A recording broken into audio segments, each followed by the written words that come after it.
ครับผมก็สวัสดีนะครับเราก็จะมาต่อกันในส่วนของบทที่7นะครับในบทนี้เราจะมาทำการใช้ตัว library เสริมที่เป็นของ Fast ซึ่งเราจะใช้ก็คือตัว Fast SQL Alchemy ก็คือเป็นการจัดการสร้าง Database โดยดีกว่าที่เรา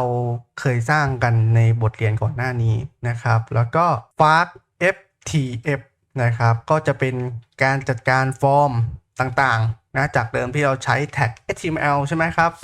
ฟักตัวเนี้ยเข้ามาจัดการได้เลยนะครับโดยที่เราไม่ต้องไปนั่งเรื่องกังวลเกี่ยวกับแท็กในส่วนของฟักล็อกอินผมได้ทำการสร้าง environment ไว้แล้วนะครับก็คำสั่งในการสร้าง environment ก็ทำแบบนี้ได้เลยนะถ้าใครอยากจะสร้างนะครับซึ่งผมแยกเป็นบทผมก็เลยสร้างทีละบทละกันนะมันจะได้ง่ายสำหรับผมแล้วก็ใช้คำสั่งโค้ดแบบนี้ได้เลยใช้คำสั่งโค้ดเพื่อที่จะเปิดตัวVS Code ขึ้นมานะครับโอเคก็จะเปิดตัวเทอร์มินอลขึ้นมาเลยครับแล้วก็ทำการติดตั้งก่อนนะติดตั้งทั้ง3ตัวนี้ให้เรียบร้อยก่อนก็ทำการ Copy เลยครับไปที่ Install ก่อนนะแล้วก็ Copy อย่างเงี้ยครับแล้วก็ Enter จากนั้นทำไงต่อจากนั้นก็ทำการติดตั้งตัวที่2ก็คือตัว WTF นะครับ Fast WTF วางครับ Enter เลยโอเค Fast Login ติดตั้งเรียบร้อยนะครับทีนี้เราจะมาดูในส่วนของอันแรกก่อนละกันก็คือตัว Fast SQL Alchemy Pattern เขาก็ตามนี้เลยนะครับเรา Copy ไปเลยก็ได้นะแล้วเราค่อยไปประยุกต์ในโค้ดของเรา Copy ไปทั้งหมดเลยนะครับผมจะยุบตรงนี้ทิ้งก่อนนะครับแล้วก็มาที่ด้านบนสุดนะครับซึ่งเดิมทีเนี่ยก่อนที่เราใช้ตัว Database ใช่ไหมครับเราก็จะใช้อันนี้เป็นหลักใช่ไหมครับเดี๋ยวเราค่อยมาแก้ไขเพิ่มเติมนะครับแต่ว่าเราลองใช้ตัวนี้ก่อนซึ่งเมื่อกี้ Copy มาทั้งหมดแล้วมันไม่โอเคก็ Copy ทีละส่วนดีกว่านะครับแล้วก็ Enter ตรงนี้เลยก็ได้นะก็คือให้ฟาร์กอยู่กับฟาร์กไปเลยนะครับซึ่งผมน่าจะยังไม่ได้ติดตั้งฟาร์กตรงนี้นะเดี๋ยวผมขอติดตั้งก่อนมันเป็นตัว Virtual Environment ตัวใหม่นะครับโอเคเรียบร้อยแล้วนะครับทีนี้เราจะลองCopy มาก่อนนะครับแล้วก็ตัวนี้ด้วย Database นะซึ่งเราก็ให้มันอยู่กับตรงนี้เลยใกล้ๆกันแล้วอันนี้ก็เลื่อนขึ้นมาให้มันอยู่เป็นส่วนๆไปนะครับเป็นการสร้าง instance ขึ้นมาก่อนนะครับว่าให้ Database เนี่ยเท่ากับ SQL Alchemy ก็คือตัวที่เรา import เข้ามาจากนั้นทำการนะครับใส่ค่า config นะครับชื่อ Database ที่เราต้องการจะเก็บไว้นะครับซึ่งผมก็คงอาจจะใช้ตัวนี้ก็ได้นะตัวนี้ดีกว่านะครับเอาชื่อเดียวกันเลยง่ายดีนะครับแบบนี้หลังจากนั้นทำยังไงต่อก็ทำการ init นะครับคำสั่งนี้ก็จะเป็นการ initial app ก็คือเป็นการ init ตัว extension ให้มันเชื่อมกับตัวฟาร์กหลักนะตัวเนี้ยที่เราทำการสร้างตัวแปรเก็บ instance ไว้ก็ให้มันอยู่ในส่วนของตรงนี้ก็ได้เลื่อนมานิดนึงก็ได้นะครับเพราะว่าเดี๋ยวเผื่อเราจะต้องใช้ในส่วนของตัวอื่นด้วยนะเผื่อมันจะมีการใช้ตัว init นะครับ init app ตัว library ตัวอื่นด้วยขยับไว้เป็นอย่างนี้จากนั้นนะครับก็จบแล้วทีนี้เดี๋ยวเราค่อยมาสร้างโมเดลกันนะครับก่อนที่เราจะไปดูในส่วนอื่นเดี๋ยวผมจะมาทำการสร้างโมเดลข้อมูลที่เรามีอยู่แล้วละกันนะครับทีนี้เรามาลองรันดูผลดูก่อนนะครับว่าผลลัพธ์ที่ได้เนี่ยมันเออร์เรอร์ไหมเป็นการเช็คครับว่ามันเออร์เรอร์หรือเปล่าโอเครันได้นะแล้วก็ผมจะเปิดตัวเบราว์เซอร์ขึ้นมาอันนี้ก็คือผมเทสไว้ก่อนหน้านี้นะครับข้อมูลที่เราทำไว้ในบทที่แล้วนะก็จะมีชื่อแล้วก็นามสกุลชื่อนามสกุลแล้วก็อายุแล้วก็สถานะโดยที่สามารถทำการลบแก้ไขได้นะครับซึ่งเดี๋ยวเรามีตรงนี้แล้วนะเรามีการใช้ตัว Alchemy ตรงนี้แล้วนะครับซึ่งเราจะมาทำการแปลงข้อมูลที่เราสร้างขึ้นมานะครับจากตรงไหนจากตรงไหนก็ไม่รู้นะเพราะว่ามันเป็นข้อมูลที่มีอยู่แล้วนะเราจะทำการสร้างใหม่เลยนะครับซึ่งก่อนอื่นเลยนะผมจะต้องทำการขึ้นคลาสใหม่ก่อนนะครับก็จะพิมพ์ไปว่าคลาสนะครับคลาสอะไรข้อมูลรายชื่อนักเรียนก็อาจจะเป็น list ตัวนี้ AI เขา generate มาให้ผมละนะผมไม่ต้องทำอะไรมากมายนะครับแค่นี้เองนะครับแล้วก็ทำการเอาตัวโมเดลนะครับซึ่งเป็นอันนี้ก็จะเป็นค่า value ที่อยู่ในนี้อยู่แล้วนะครับนี่อยู่ในตัว db ที่เราทำการ instance มาละเราก็แค่เอามาเรียกมาใช้งานเหมือนเป็นการสืบทอดนะครับสืบทอดคลาสเข้ามานะครับเอาข้อมูลเข้ามาสืบทอดเพิ่มเติมนะครับโดยก็สเต็ปหลักก็น่าจะ3ตัวนี้ซึ่งถ้าเพื่อความชัวร์นะครับผมจะใช้ตัว db browser ในการเข้าไปดูว่าข้อมูลที่เราทำไว้เนี่ย เป็นอะไรยังไงนะมาดูกันทีนี้ปุ๊บขอเปิดตัว Explorer ขึ้นมานิดนึงนะครับแล้วก็เปิดที่อยู่ของมันนะครับเพื่อที่จะได้รู้ว่าข้อมูลข้างในตัว DB ตัวนี้ที่ผมสร้างขึ้นมาเนี่ยมีเก็บอะไรบ้าง ID นะครับเหมือนกันเลยนะนี่ตัวโครงสร้างนะครับมี ID นะครับซึ่ง ID ตัวเนี้ยเราจะต้องทำการสร้างขึ้นมาให้อัตโนมัตินะครับซึ่งเราก็ผมดูก่อนว่ามันมีอะไรให้เราเล่นได้บ้างว่าเราแต่ที่คิดไว้นะครับเขาน่าจะ generate ให้เราอัตโนมัตินะครับเพราะว่ามันเป็นตัว primary key นะครับauto increment อย่างเงี้ยก็ได้นะครับเพิ่มคำสั่ง auto increment อย่างนี้ก็ได้นะครับซึ่งถ้าไปดูโครงสร้างนะโครงสร้างตัวนี้ชึบเห็นไหมครับก็อันนี้คือต้องอันนี้ก็มีค่านี้ด้วยนะค่าต้องไม่เท่ากับนันด้วยนะก็เราสามารถใช้คำสั่งตรงนี้ได้ครับว่าถ้าไม่อยากให้มันเป็นมีค่าเป็นนันก็สามารถใช้ตัวnull able นะครับ null able ก็คือ false นะครับก็คือว่าไม่สามารถให้มันมีค่าเป็น null ได้นะแต่ถ้าหากว่าคุณอยากจะให้มันมีค่าบ้างได้ก็พิมพ์ไปว่า true แบบนี้ก็ได้นะครับแต่ว่าเราไม่ต้องทำก็ได้เพราะว่ามัน auto increment ละจบแค่นั้นเองนะ ID นะจากนั้นมาดูกันต่อตัว first last ก็คือชื่อแล้วก็นามสกุลนะครับก็ไม่ได้มีอะไรมากมายก็เป็นแค่ตัว string นะครับซึ่งตรงนี้ข้อดีอันนี้จะเป็น db.string ตรงนี้ก็คือเป็นการเอาข้อมูลนะครับเป็นการบอกว่าข้อมูลที่เราจะเก็บเนี่ยเป็นข้อมูลประเภทอะไรอันนี้คือเป็นประเภท integer ก็คือเป็นตัวเลขจำนวนเต็มส่วน db.string ก็คือเป็นการเก็บข้อมูลประเภทข้อความหรือ string เก็บไม่เกินกี่ตัวอักษรก็แนะนำว่าเป็นสัก250ก็ได้นะกำลังดีนะครับเผื่อบางคนชื่อยาวมากเราต้องรวมนามสกุลด้วยสเตตัสก็จริงๆแล้วเอาสั้นๆก็ได้นะครับเอา50แล้วกันนะประมาณนี้ต่อไป age นะครับ age อายุผมก็จะเก็บเป็น integer ครับแค่นั้นเอง make sense แค่นี้ก็เรียบร้อยแล้วนะครับทีนี้เราจะต้องทำการลบอันนี้ทิ้งก่อนนะฐานข้อมูลเก่าที่เราสร้างไว้ผมก็จะทำการ delete table นะครับลบตารางข้อมูลที่เราสร้างไว้ก่อนหน้านี้ซึ่งเราจะทำการสร้างใหม่โดยการใช้เนี่ยตัวคลาสที่เราสร้างขึ้นมาแบบนี้นะครับทีนี้เรากลับไปดูตัว document กันว่าหลังจากสร้างแล้วเราจะทำการสร้าง table ยังไงซึ่งนี่เขามีให้อยู่แล้วนะว่าวิธีการสร้างตัว table เนี่ยคุณก็สามารถใช้คำสั่งตรงนี้ได้เลยก็คือสร้างมาเลยนะสร้างทั้งหมดถ้าหากว่ายังไม่มีก็ให้ทำการสร้างขึ้นมาใหม่แต่ถ้ามีแล้วเราไม่ต้องไปจัดการละเห็นไหมเขามีคำสั่งตรงนี้คือจบนะครับใช้แพทเทิร์นนี้ก็คือจบเลยเรารันขึ้นมาปุ๊บ database ก็จะสร้างขึ้นมาใหม่แต่ว่าผมเซฟตรงนี้ทิ้งก่อนแล้วก็จะปิดตรงนี้นะเพื่อป้องกันการ error แล้วก็เซฟข้อดีของผมคือเขาจะรีโหลดอัตโนมัติให้นะครับทีนี้ผมจะไปทำการเปิดฐานข้อมูลนะครับซึ่งข้อมูลตรงนี้เราไม่ได้ใช้แล้วสังเกตไหมว่ามันไม่ได้เกี่ยวกับเราแล้วนะครับมันจะอยู่ในตัวของ instance ตัวนี้นะแต่ถ้าเพื่อที่จะให้เห็นภาพมากขึ้นนะเราอาจจะต้องเปลี่ยนตัว database เป็นชื่อดีๆหน่อยก็อาจจะเป็น school path แล้วผมก็จะทำการลบอันนี้ทิ้งไปได้เลยนะเพราะว่าเราไม่ได้ใช้แล้วนะลบไปละแล้วก็เดี๋ยวรันคำสั่งใหม่อีกรอบหนึ่งนะครับรอสักครู่หนึ่งแล้วเราจะเห็นว่าสกูเนี่ยขึ้นมาใหม่ละอันนี้คือข้อมูลเก่าเราไม่ใช้ละแล้วก็ลบไปตอนนี้เรามี database อันเดียวนะครับที่อยู่ในโฟลเดอร์ instance นะครับชื่อว่า school.db แล้วก็จะเข้าไปดูกันได้มาแล้วนะครับชื่อ table ก็คือ list student แล้วก็ข้อมูลเหมือนไม่คิดเป๊ะเลยแต่ว่าอาจจะยังไม่ได้มีการเพิ่มข้อมูลเข้าไปนะครับซึ่งเดี๋ยวเราค่อยไปเพิ่มทีหลังตอนนี้เราได้ database มาแล้วทีนี้เราก็จะมาแก้ไขข้อมูลกันนะครับถ้าหากว่าผมรีเฟรชปุ๊บerror แน่นอนนะครับไม่ต้องไปตกใจนะครับเหตุผลเพราะว่าเราไม่ได้ใช้ท่านี้ละเราไม่ได้ใช้ท่าการ import แบบนี้ละนะครับเราทำการใช้ตัวตัว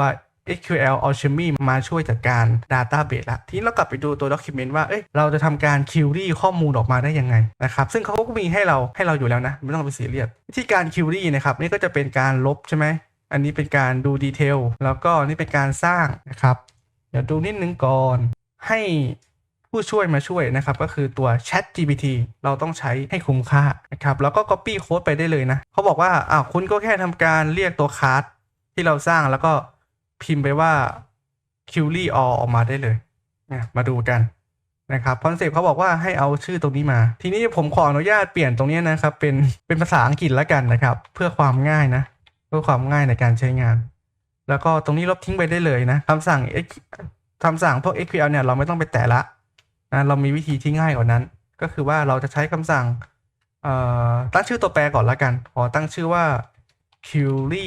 data นะครับปั๊บเขาบอกว่าให้เอาคลาสตัวนี้มาแล้วคุณก็ทำการจุดหรือว่าดอทจริงๆแล้วนี่เขามีตัวนี้ให้แต่น่าจะยังไม่มีให้มาไม่เยอะนะครับแล้วก็สามารถ query .or อย่างนี้ได้เลยนะครับทีนี้เราจะส่งข้อมูลตัว query ตัวเนี้ยเข้าไปในตัว index.html เช่นอย่างเงี้ยนะครับปึ๊บ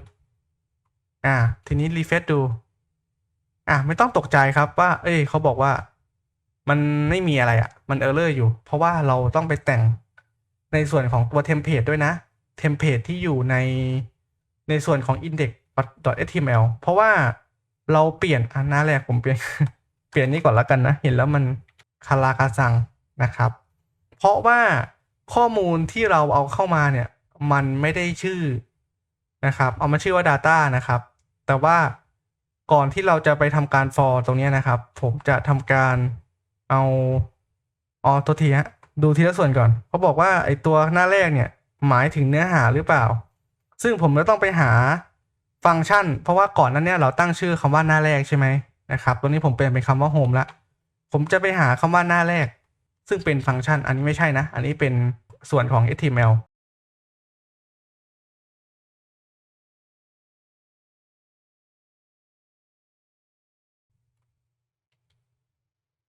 เรียบร้อยแล้วนะครับไม่ต้องตกใจนะว่าข้อมูลเนี่ยยังไม่ได้มีการเพิ่มเข้ามาเพราะว่าฐานข้อมูลเราเนี่ยเรายังไม่ได้เพิ่มอะไรเข้าไปเช่นถ้าผมเพิ่ม1เข้าไปอย่างเงี้ยนะครับปึ๊บอันนี้เป็นแก้ไขตรงนี้ก็ได้นะครับสมชายสมัยชายดีแล้วกันโอเคครับแล้วก็เนาตรงนี้เปลี่ยนเป็น15นะ15ที่ตรงนี้เป็นเป็นตัวเป็นเทคธรรมดาก็ได้นะเพราะว่าเราเก็บเป็นตัวเลขอยู่แล้วก็นักเรียนนะครับ apply แล้วก็ทำการเซฟครับแล้วเรามาทำการรันเซิร์ฟเวอร์ใหม่โอเคตอนนี้มันมีข้อมูลแล้วแต่ว่ามันยังไม่โชว์อะไรเลย index.html นะครับว่าทำไมข้อมูลมันไม่ออกมานะครับหลังจากที่เราเพิ่มข้อมูลแล้วนะผมก็จะลองแสดงผลตรงนี้ดูก่อนว่าผลลัพธ์ที่ได้ออกมาเนี่ยในตรง Data เนี่ยมันได้อะไรออกมานะครับก็จะทำการเรียก Data มาแบบนี้เซฟครับแล้วก็ไปที่ตัวหลักนะครับตัว app.py นะแล้วก็เซฟเพื่อให้มันรีสตาร์ทจริงๆแล้วถ้าไม่อยากเซฟตรงนี้ก็สามารถ stop server แล้วก็เลื่อนขึ้นกด enter ก็ได้ซึ่งมันเสียเวลาผมแนะนำว่าทำแบบนี้ไปแล้วก็ไปเซฟตรงนี้ดีกว่าพอเรากด Ctrl S ปุ๊บมันก็จะทำการรีเซิร์ฟเวอร์ให้เรานะครับก็จะได้แบบนี้มาแล้วนะครับได้แบบนี้มาเนี่ยเรารู้แน่นอนว่าตอนนี้มันมี1ค่าก็คือเลข1ตรงนี้แต่ถ้าอยากจะให้มันเป็นค่าสวยๆนะครับเราก็สามารถแต่งตรงนี้ได้นะครับเพิ่มเติมก็คือคุณก็ไปเพิ่มเมธอดให้กับคลาสตัว list student ตรงนี้ได้นะครับก็เอาเป็นจะใช้คำสั่ง str ก็ได้นะครับหรืออีกตัวหนึ่งก็ตัวนี้มั้งผมจะไม่ผิดนะถ้าผมตัวเนี้ยนะครับแล้วก็เลือกได้ว่าจะให้เขาแสดงเป็นอะไรเพื่อดูค่าถ้าต้องเป็นสตริงก็ใช้ตัวเนี้ยก็ได้เข้ามาช่วยโอเคนะครับแต่ตัวเนี้ยจะไม่ใช่ข้อมูลที่เราจะไปใช้งานจริงนะ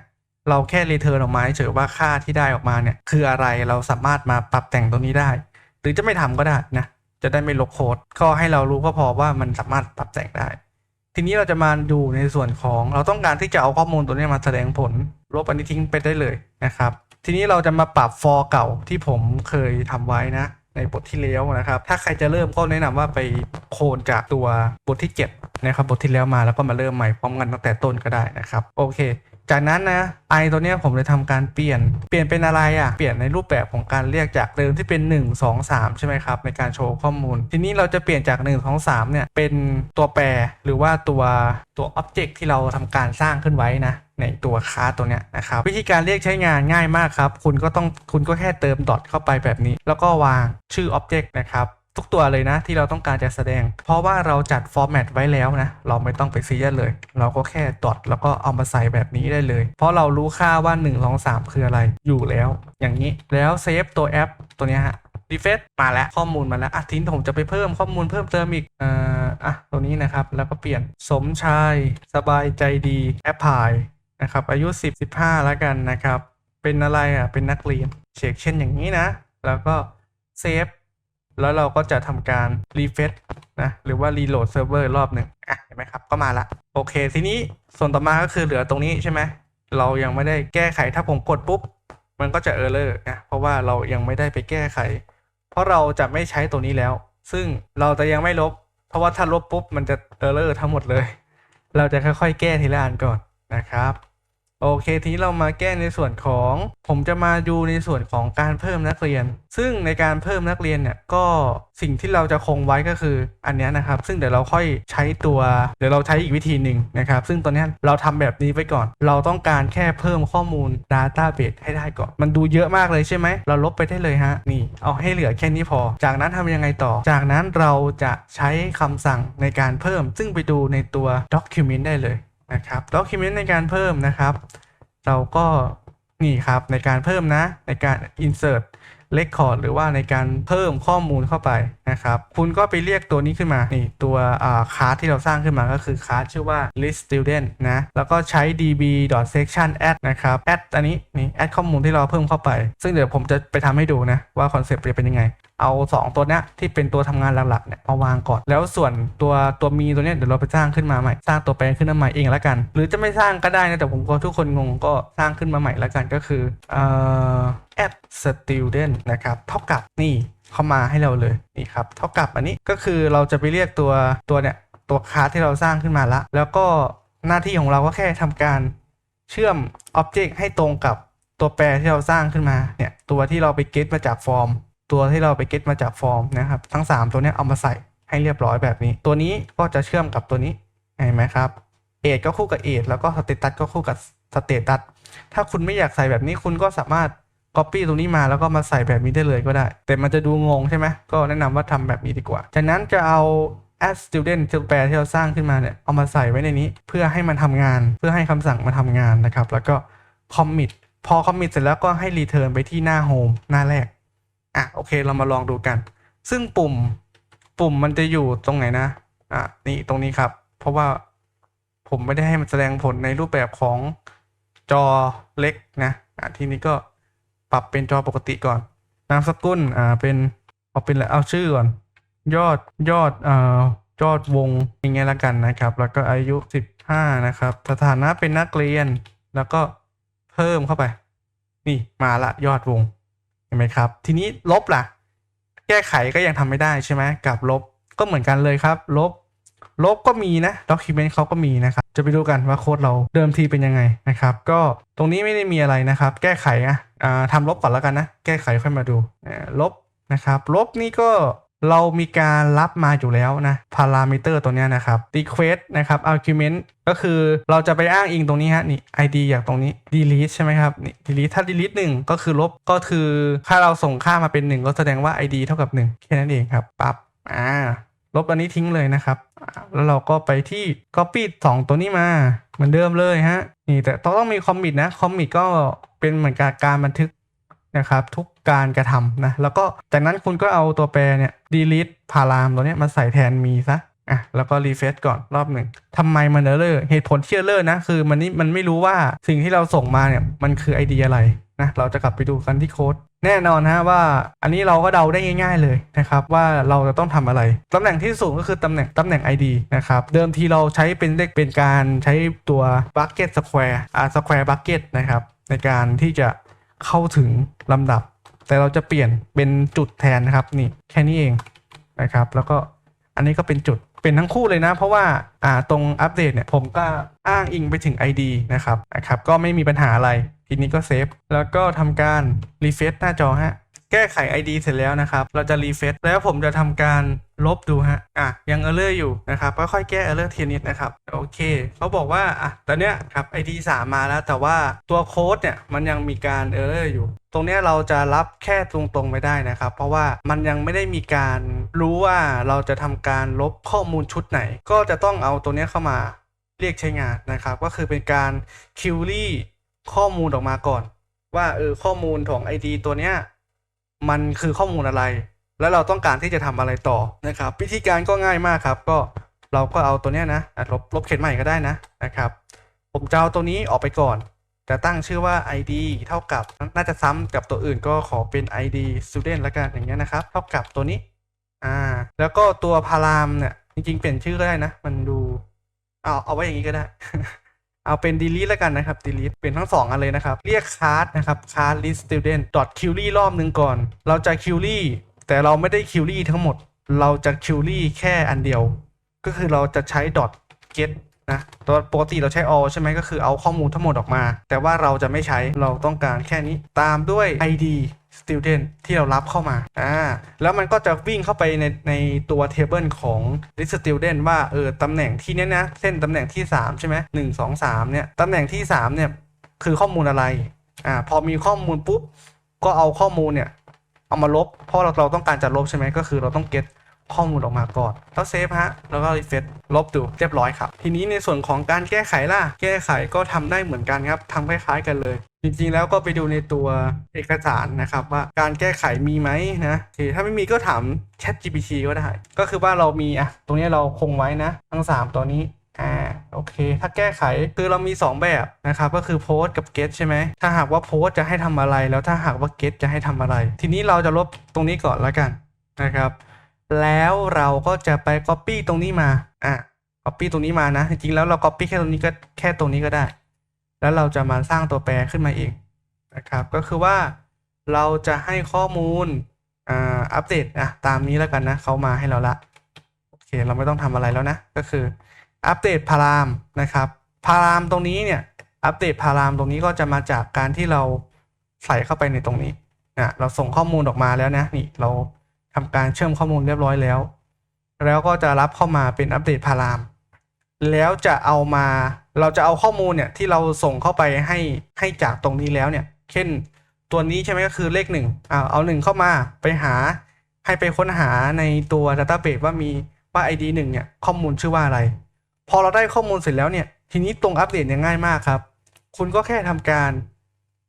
ทำอย่างนี้ได้เลยไหมที่ AI เข้ามาที่เขาโชว์ให้เนี่ยคุณก็ทำการทำแบบนี้ได้เลยครับว่าให้ไอตัวฟอร์มกับเนี่ยให้ตัวฟอร์มอันนี้คือฟอร์มที่เราจะรับเข้ามานะครับให้ตัวฟอร์มเนี่ยมันเชื่อมกับ Database ตัวนี้นะครับแล้วก็ให้ตัวฟอร์มตัว age นะครับมันเท่ากับอันนี้แล้วก็ให้ตัว status มันเท่ากับ status ที่เราคิดขึ้นไว้นะครับโอเคแต่ว่าเพื่อความชัวร์ผมว่าผมคอมมิตไว้ดีกว่านะครับ db.section คอมมิตไว้นะครับอย่างนี้โอเคเรารีเฟรชกันก่อนพอเรากดปุ๊บ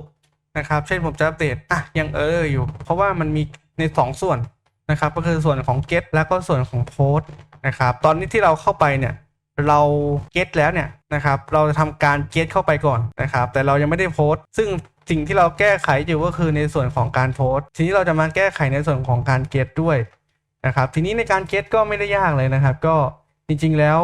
เราต้องการข้อมูลแค่ตัวเดียวจริงอันนี้เหมือนกันเลยนะครับก็ copy มาเลยก็ได้อย่างเงี้ยแต่จริงๆแล้วทำแบบนี้ก็ได้นะครับแบบนี้แหละจริงๆแล้วผมอยากแยกไว้ดีกว่าผมแยกตัวแปร2ตัวนี้ไว้ข้างนอกผมจะได้ไม่ต้องสร้างใหม่นะครับเพราะว่ายังไงมันก็ต้องทำการโพสต์ก่อน get แต่กลัวมันerrorนะก็เอาไว้อย่างนี้แล้วกันนะครับอย่างนี้แล้วกันก็ copy มานะครับแล้วก็มาใส่ข้างล่างเพิ่มเติมด้วยทีนี้ในส่วนของตรงนี้ก็ลบทิ้งไปได้เลยนะให้เหลือแค่ตัวเนี่ยตัวนี้ไว้data ไว้นะเหลือแค่ data ไว้ซึ่ง data เดี๋ยวเราค่อยไปว่ากันนะครับโอเคจากนั้นทำยังไงต่อขยับอันนี้มาจากนั้นหลังจากที่เราเก็ตข้อมูลได้ละคุณต้องส่ง data เข้าไปด้วย1ชุดนะครับซึ่ง data ที่เราจะส่งเข้าไป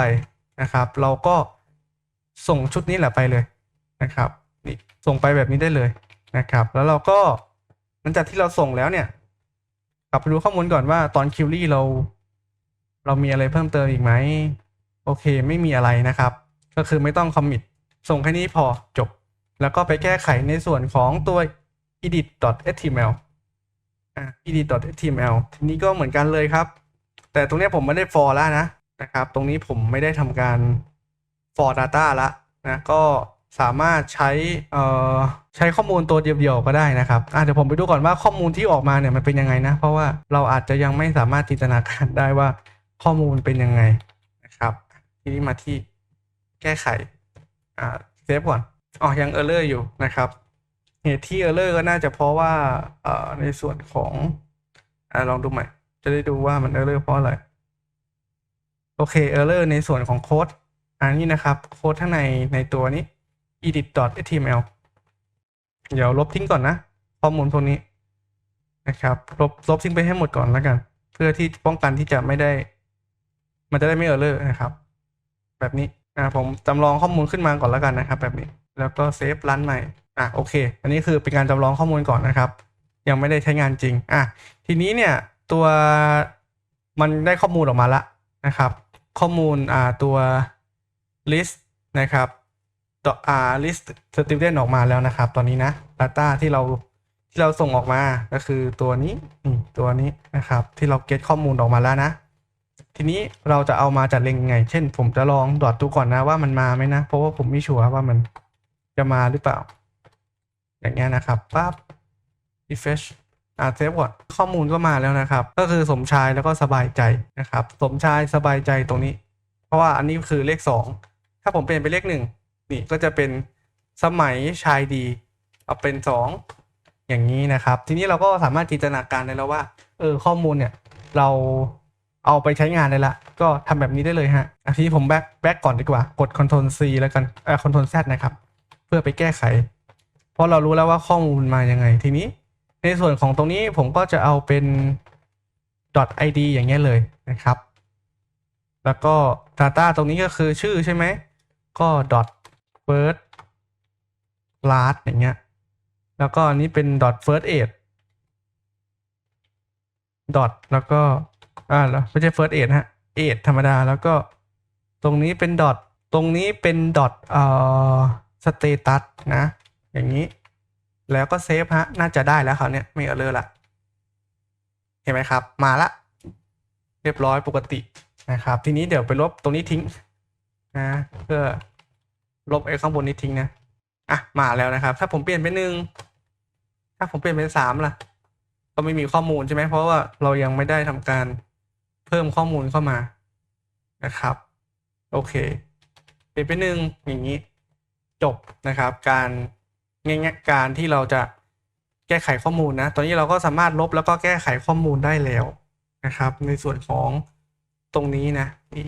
เรียบร้อยแล้วนะครับ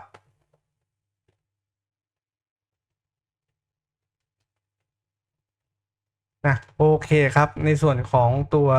แก้ไขข้อมูลทีนี้เราก็ลบตัวนี้ทิ้งไปได้เลยเพราะว่าเราไม่ได้ใช้ละเราเปลี่ยนข้อมูลให้มาเป็นตัว Fast or Xiaomi ทั้งหมดละสังเกตไหมครับว่าโค้ดก็จะน้อยลงนะครับโค้ดก็จะสั้นลงเพราะว่าเราก็จะไปใช้ตัวไลบรารีเข้ามาช่วยเราทีนี้ในส่วนต่อมาก็คือในส่วนของฟอร์มไม่ว่าจะเป็นการแก้ไขตัวนี้ใช่ไหมครับฟอร์มคือจากปกติเนี่ยเราใช้ตัวแท็กอย่างเงี้ยนะครับแต่ว่ามันดูอาจจะยังไม่ค่อยดีเท่าไหร่นะครับซึ่งเราสามารถทำข้อมูลพวกนี้ให้เป็นข้อมูลในรูปแบบของส่งเข้ามานะครับส่งข้อมูลเนี่ยออกเข้าไปที่ HTML ได้นะครับโดยเราจะใช้ตัวนี้ครับก็คือตัวนะครับก็คือตัวนี่ครับ Fast FTF ทีนี้วิธีการใช้งานของมันก็มาดูกันนะครับว่าเขามีตัวอย่างไหมนะครับนี่แหละน่าจะมีแหละต้องมีอยู่แล้วนะครับเป็นcreate form แล้วกันนะนี่คือการในการ5 4 3 2นี่คือการสร้างฟอร์มนะครับซึ่งเราจะ copy มาทั้ง3ตัวนี้มาก่อนนะการ import ข้อมูลเข้ามาโอเคแล้วก็เอามาวางนะครับซึ่งเราจะเก็บข้อมูลเป็นอะไรบ้างตอนนี้ที่เราต้องใช้นั่นก็คือstr นะครับก็คือ string field แล้วก็มีอะไรอีกผมคิดว่าที่เราต้องใช้ก็คือมี integer field ด้วยนะครับหลักๆเราก็ใช้แค่2ตัวนี้ก่อนแล้วก็ตัว validate คงไม่ได้ดักอะไรมากมายนะครับก็เอาแค่ว่าdata require นะครับ require ก็คือว่าเป็นการบอกว่าช่องตัวนี้คุณต้องกรอกนะอะไรประมาณนี้นะครับแค่3ตัวนี้แค่3ตัวนี้นะครับที่จะ import เข้ามาทีนี้เรามาดูกันว่าเราจะเริ่มกันยังไงเหมือนเดิมครับก็ทำการสร้างคลาสนะทุกอย่างที่เรา import เข้ามาเนี่ยคุณจะต้องทำการสร้างบลูพรินท์ให้มันก่อนก็คือสร้างคลาสขึ้นมาก่อนแบบนี้นะครับ copy มานะครับ copy มาเลยนะจะได้เดี๋ยวเราค่อยมาเปลี่ยนเป็นในรูปแบบของเรานะครับปุ๊บวางอย่างนี้เลยทีนี้ผมจะ copy อันนี้มาทุกอย่างผมจะให้ชื่อเหมือนข้างบนเลยแล้วกันนะอย่างนี้เลยชึบ แล้วก็ age age อันนี้คือเขาพิมพ์ให้ผมอัตโนมัตินะครับ AI นะแล้วก็ status นะครับนะครับก็ลองพิมพ์เองก็ได้นะหรือถ้าใครมีตัว Copilot ช่วยก็ดีนะครับโอเคเรียบร้อยเราได้ฟอร์มมาละแค่นี้ก็คือจบละนะครับเราได้ข้อมูลมาแล้วแต่ว่ามันมีอะไรให้เราเล่นอีกเยอะเลยนะครับว่าเราสามารถทำการเพิ่มตัวเรนเดอร์นะครับ KW ก็คือ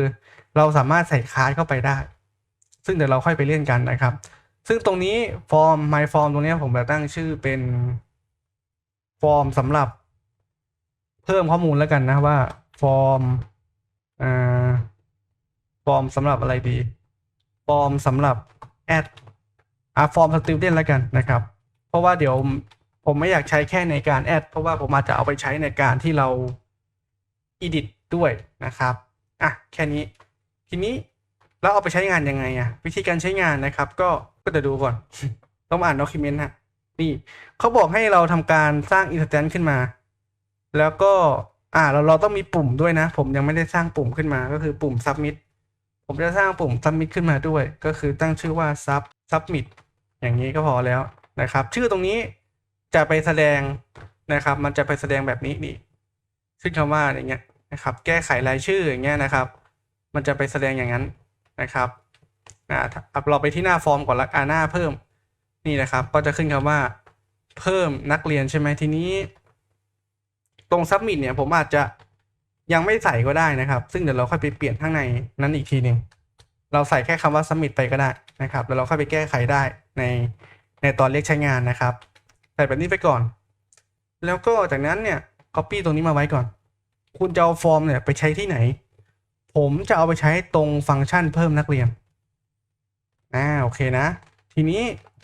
มันก็จะมีอยู่2 ส่วนนะครับส่วนของ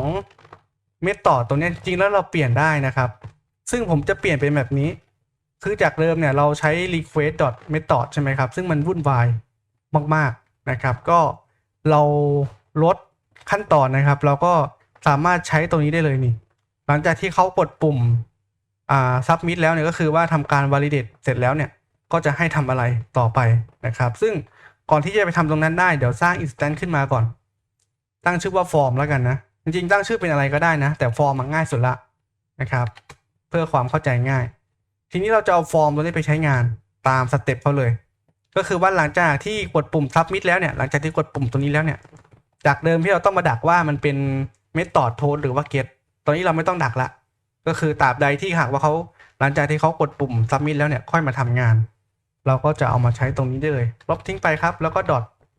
valid นี่มาละอย่างนี้ครับซึ่งเป็นอะไรเป็นตัวแปรหรือเป็นเมธอดก็คือเป็นเมธอดครับอย่างนี้จบคือถ้าเขาทำการกดปุ่มตัวนี้ปุ๊บค่อยมาทำงานในนี้ประมาณนั้นนะอารมณ์ประมาณนั้น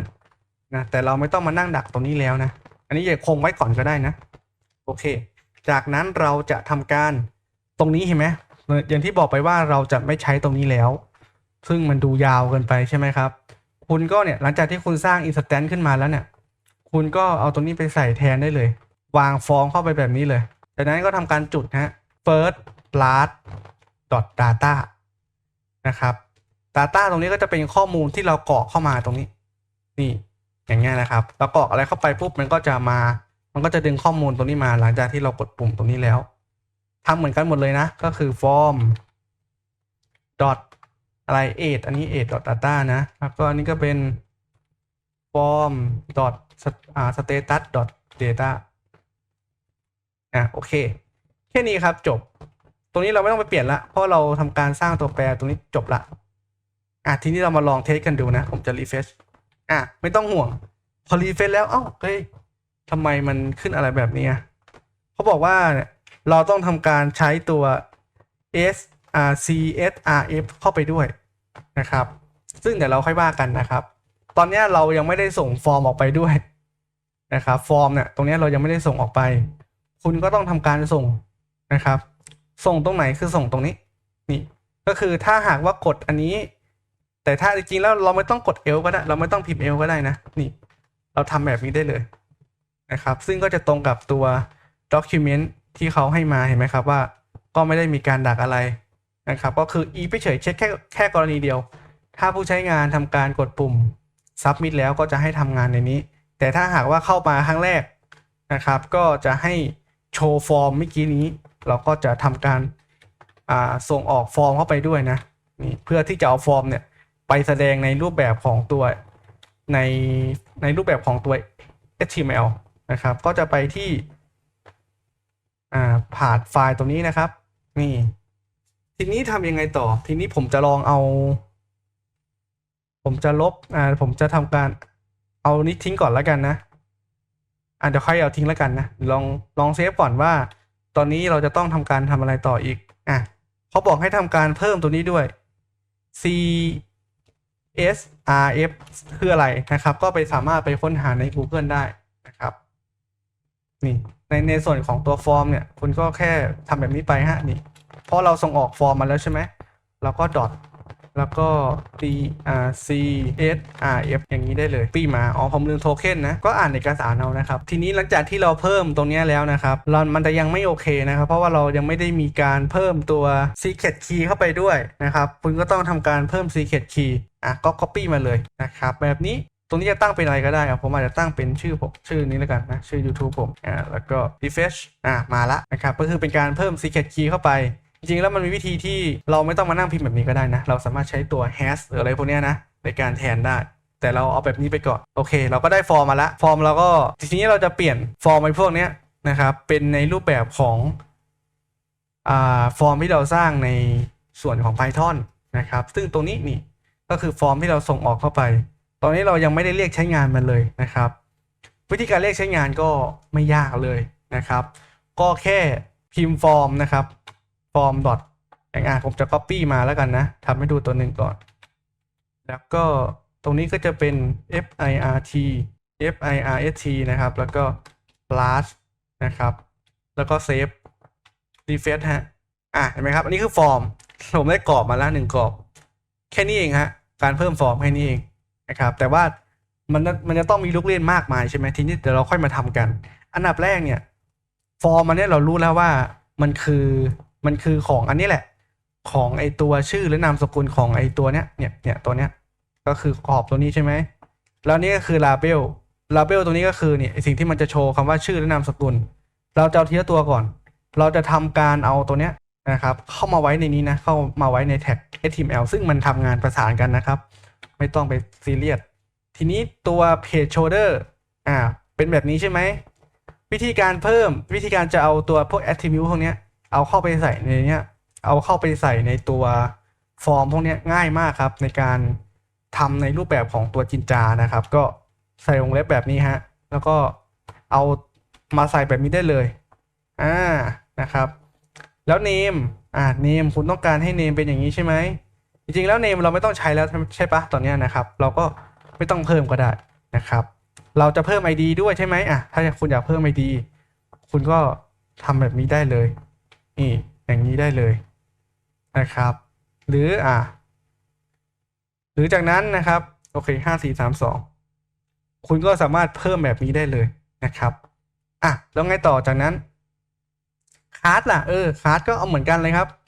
คาร์ดก็เอามาใส่ได้เลยแบบนี้ส่วนเทคไอ้พวกเนี้ยมันทำให้เราอัตโนมัติอยู่แล้วเราไม่ต้องไปใส่เราใส่แค่นี้ก็น่าจะพอแล้วนะครับก็ลบทิ้งไปได้เลยทีนี้แล้วไอ้ตัว first name ตัวเนี้ยเราจะเอามาทำงานยังไงนะครับเราจะเอาออกมายังไงจริงๆแล้วนะครับในส่วนของตรงเนี้ยผมแนะนำว่า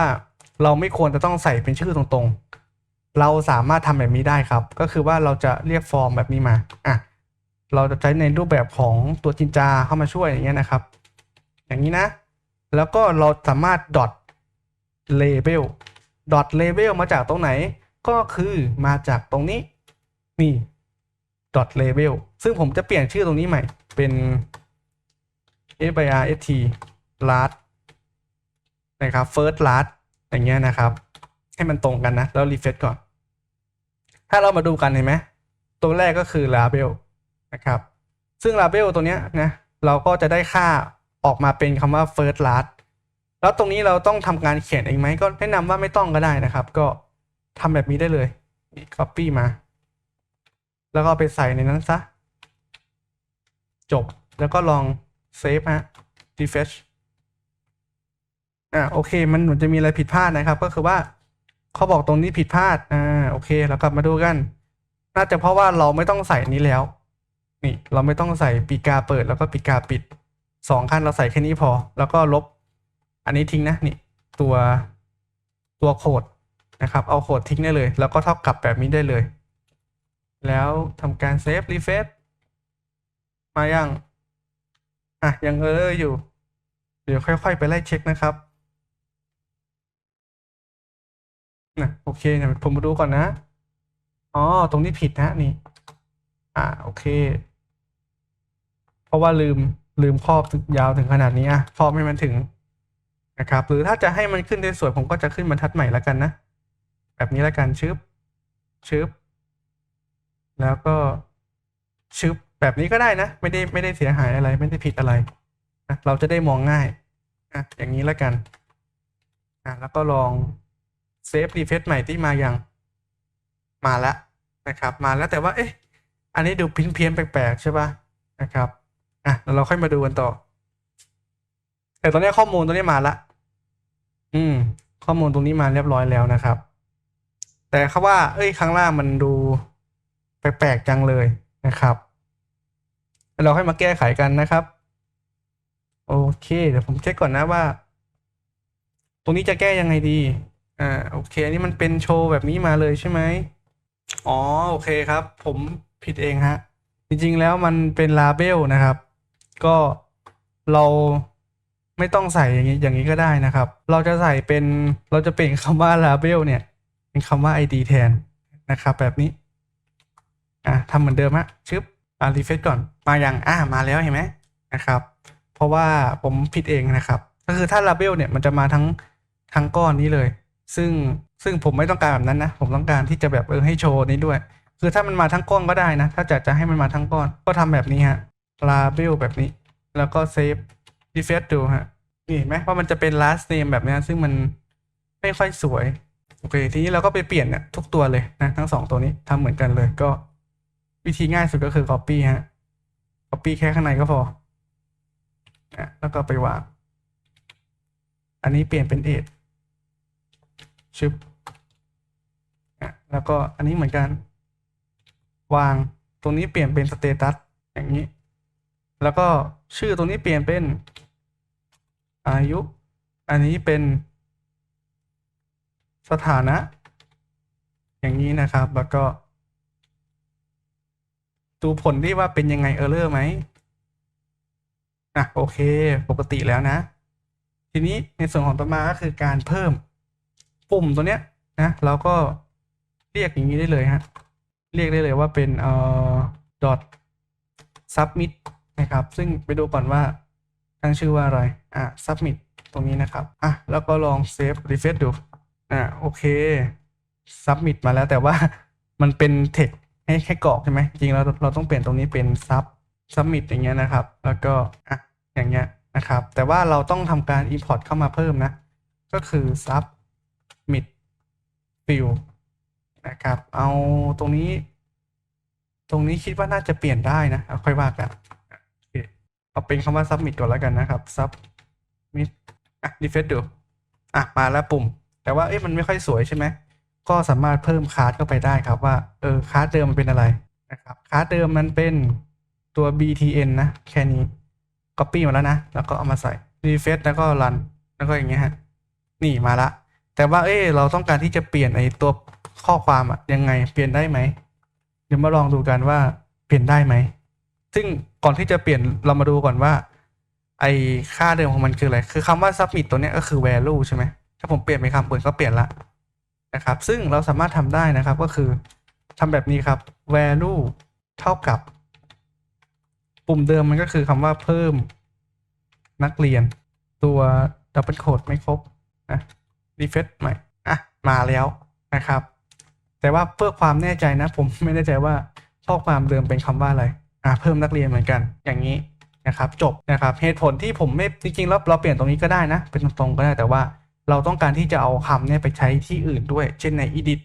เพราะว่าตรงนี้ไม่เหมือนกันใช่ไหมมันจะเป็นคำว่าแก้ไขนะมันจะเป็นคำว่าแก้ไขรายชื่ออย่างเงี้ยนะครับซึ่งเราจะเปลี่ยนเป็นคนละคำเรียบร้อยแล้วแต่ดูฟอนต์แปลกๆก็สามารถไปแต่งใน CSS ได้นะครับก็สามารถทำแบบนี้ได้ฮะก็ฟอนต์จะให้มันเป็นในรูปแบบเดียวกันก็สามารถทำแบบนี้ฮะแล้วก็คลิกขวาฮะดูก่อนว่ามันอยู่ในคลาสไหนซึ่งตัวคอนโซลช่วยเรามากนะครับตรงที่ว่าเราสามารถกดบวกแบบนี้ได้ฮะนี่แล้วก็เอามาใส่แบบนี้ครับแล้วลองรีเซิร์ฟมาไหมมาแล้วเรียบร้อยครับจบแค่นี้เองนะในการแต่ง CSS นะครับโอเคเรียบร้อยแล้วนะครับในส่วนของการเพิ่มทีนี้เราจะลองเพิ่มข้อมูลดูผมกรอกมั่วๆไปก่อนนะว่าเพิ่มได้ไหมเพิ่มได้แล้วก็จบแค่นี้ฮะถ้าเพิ่มได้แล้วนะครับก็ไม่ได้มีอะไรมากผมจะลบทิ้งทีนี้ในส่วนของการแก้ไขเหมือนกันเลยนะก็ทำเหมือนกันเลยนะครับก็ไปที่เปิดตรงนี้เปิดที่ edit เข้ามานะครับแต่ว่าตรงโค้ดตัวเนี้ยตัวเซิร์ฟเวอร์เนี่ยต้องทำการทำเหมือนกับการที่เราเพิ่มเลยนะครับก็คือสร้าง instance ขึ้นมาตัวหนึ่งก่อน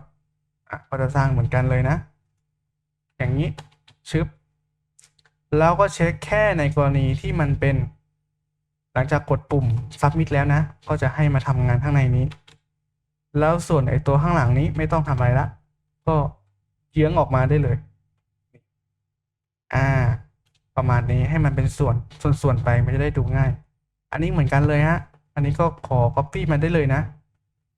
copy ในส่วนของตรงนี้มาได้เลยชึบแค่3ตัวนี้นะเพราะว่าไอตัวนี้เราไม่ได้ส่งด้วยฟอร์มแต่เราส่งด้วยการ request เข้ามานะครับการที่รับตัวเขาเรียกว่ารับตัวพารามิเตอร์ผ่านยุเนี่ยรับตัวนี้เข้ามานะครับพารามิเตอร์ข้างบนนี้นะครับเข้ามาแบบนี้นะเราก็เลยไม่สามารถเปลี่ยนมันได้นะก็คือก็ต้องคงมันไว้นะคงไว้แบบนี้โอเคแล้วก็จากนั้นในส่วนของตรงนี้ก็ต้องทำการส่งฟอร์มไปด้วยcopy มาส่งฟอร์มไปซึ่งอัปเดต student ตรงนี้นะครับก็จะเป็นรายชื่อนะครับรายชื่อข้อมูลซึ่งเราก็เอาไปทั้ง2อันแหละแต่เราค่อยเอาไปประยุกต์ว่าเราจะทำยังไงนะโอเคมาแก้ไขกันเลยตรงนี้ทำเหมือนกันเลยฮะ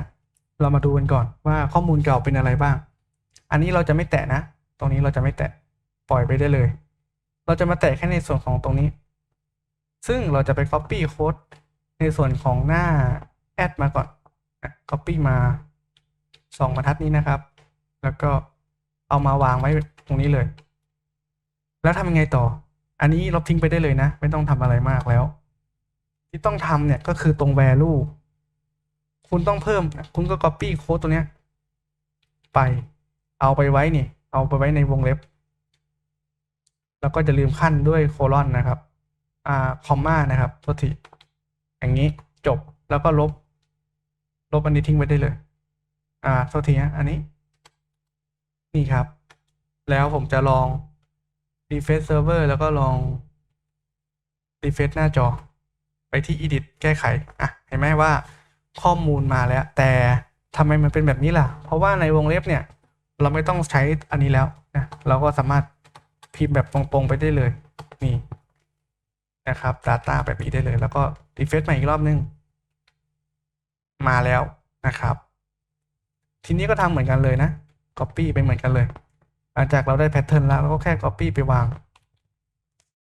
ให้หมดก่อนค่อยแก้ไขทีเดียว เอาทีละส่วนก่อนแล้วกันนะก็อันนี้เป็น age เป็นอายุนะชึบ age แค่นี้ครับแล้วก็อันข้างล่าง copy มาอันข้างล่างเป็นสถานะก็คือ status ก็เปลี่ยนเป็น status นะครับกด Ctrl D นะทำแบบนี้เสร็จปุ๊บแล้วกด Ctrl D มันก็จะเชื่อมตามจำนวนครั้งข้อมูลที่เราต้องการที่จะให้มันเปลี่ยนพร้อมกันแล้วก็ตรงนี้นะ copy มาเลยแล้วเปลี่ยนเป็นคำว่า ก้แก้ไขรายชื่อแค่นี้ฮะจบ defense server นี่เรียบร้อยแล้ว ถ้าเราแก้ไขไม่ต้องตกใจไป เพราะว่าที่มันไม่ไปไหน เพราะว่าเรายังไม่ได้ทำการเพิ่มตัวนี้นะครับ CSRF token ก็เอาไปใส่ให้เรียบร้อย ไว้ข้างบนตรงนี้ใต้ฟอร์มนะหรือถ้าไปข้างนอกไม่รู้ว่าได้หรือเปล่าแต่เพื่อความชัวร์นะจะได้ไม่เสียเวลานี่แก้ไขได้ละเห็นไหมครับเรียบร้อยทีนี้ตรงนี้ไม่ค่อยสวยเลยนะผมอยากจะลองว่าผมสามารถเปลี่ยนข้อมูลในนี้ได้ไหมก็ผมก็จะไปที่ตรงนี้ฮะตัวสไตล์นะครับแล้วก็เปลี่ยนอันนี้ด้วยนะผมต้องการที่จะเปลี่ยน input ของตัวนี้นี่ก็กดบอกตรงนี้ได้เลยนี่ก็เอามาอย่างนี้เลยอันนี้ก็ใช้ฟอนต์ให้มันเหมือนกันหมดนะมันจะได้สวยๆแล้วก็ restart server ครับ refresh โอเคสวยแล้วเห็นไหมครับทีนี้ก็ลองเพิ่มซิลองไปที่เพิ่ม app.html ไม่ใช่ฮะต้องเป็นเพิ่มนักเรียนก็สวยงามแล้วนะครับเราสามารถใช้ CS ในการดักได้แบบง่ายดายเลยโอเคนะครับทีนี้สังเกตไหมครับว่าเนี่ยทุกคนตอนนี้สามารถทำการแก้ไขหรือลบได้เลยจริงๆแล้วมันก็ควรจะต้องมีกรณีที่แบบว่าดูได้เฉยๆกับบางสิทธิ์ก็สามารถลบแล้วก็แก้ไขได้บางสิทธิ์สามารถดูได้แค่อย่างเดียวมันก็คือการ authentication นะครับซึ่งเป็นการใส่ระบบล็อกอินเข้าไปทีนี้ Fast เราจะทำยังไงนะครับก็ในส่วนของ Fast เนี่ยเขามีข้างต้นที่ผมติดตั้งไปนะครับก็คือตัว Fast Login Fast Login ก็จะมาช่วยในการจัดการทำงานไม่ว่าจะเป็นการล็อกอินแล้วก็ล็อกเอาท์นะครับแล้วก็จำ section ของ user ผู้ใช้งานนะครับว่าคนนี้เข้าสู่ระบบแล้วปัจจุบันออกจากระบบแล้วหรือยังถ้ายังไม่ได้ออกจากระบบจะให้ทำอะไรยังไงที่ไหนยังไงเมื่อไหร่นะครับทีนี้เรามาดูตัวอย่างกันก่อนว่าเขาเริ่มต้นยังไงอันดับแรกเนี่ยติดตั้งให้เรียบร้อยแล้วก็ copy บรรทัดนี้มาก่อนเลยอันดับแรกนะครับเป็นการตั้งตัว configuration นะครับไปที่ app.py นะครับแล้วก็วางไปเลยแบบนี้ครับเราจะทำการผมจะเปลี่ยน instance ตรงนี้ให้มาอยู่แถวๆนี้แล้วกันให้มันอยู่ในหมวดหมู่เดียวกันนะครับเวลาการใช้งานแล้วตรงนี้ก็จะเป็นการเรียกนะครับเรียกการใช้งานตัว login manager นะครับก็คือเราจะเอามาใช้ในการจัดการการเข้าสู่ระบบแล้วก็การออกจากระบบก็อันนี้คือเป็นเหตุผลที่ผมแบ่งเป็นหมวดหมู่ไว้เวลาเราเอาอะไรเข้ามาใช้ในอนาคตมันจะได้มองง่ายๆนะครับจากนั้นเขาบอกว่าแล้วมันทำงานยังไงนะครับก็จะให้ทำงานนะครับโดยการเราจะสร้างตัวฟังก์ชันตัวหนึ่งขึ้นมาเพื่อใช้ในการโหลด user นะครับแล้วก็เอา user ตัวเนี้ยเข้ามาใช้ในการจัดการว่าใช้งานคนเนี้ยเข้าสู่ระบบแล้วนะซึ่งตรงเนี้ยมันจะไปสอดคล้องกับตัวor shell me SQL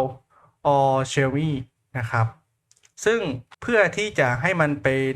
ที่ทางเดียวกันเนี่ยผมจะลองค้นหาดูนะครับว่ามันมีตัวไหนบ้างที่เราจะเอามาใช้เป็นตัวอย่างโปรเจกต์ได้บ้างแล้วเราจะได้เอามาประยุกต์กับตัวโค้ดของเรานะครับซึ่งลองหาดูก่อนนะlogin authent ตรงนี้เราข้ามไปได้เลยนะเพราะว่าเราทำการสร้างตัว init เรียบร้อยแล้วนะ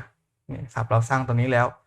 ก็เก็บตัวนี้แล้วเรียบร้อยนะแล้วก็ข้ามไปได้เลยทีนี้ในส่วนที่สำคัญเนี่ย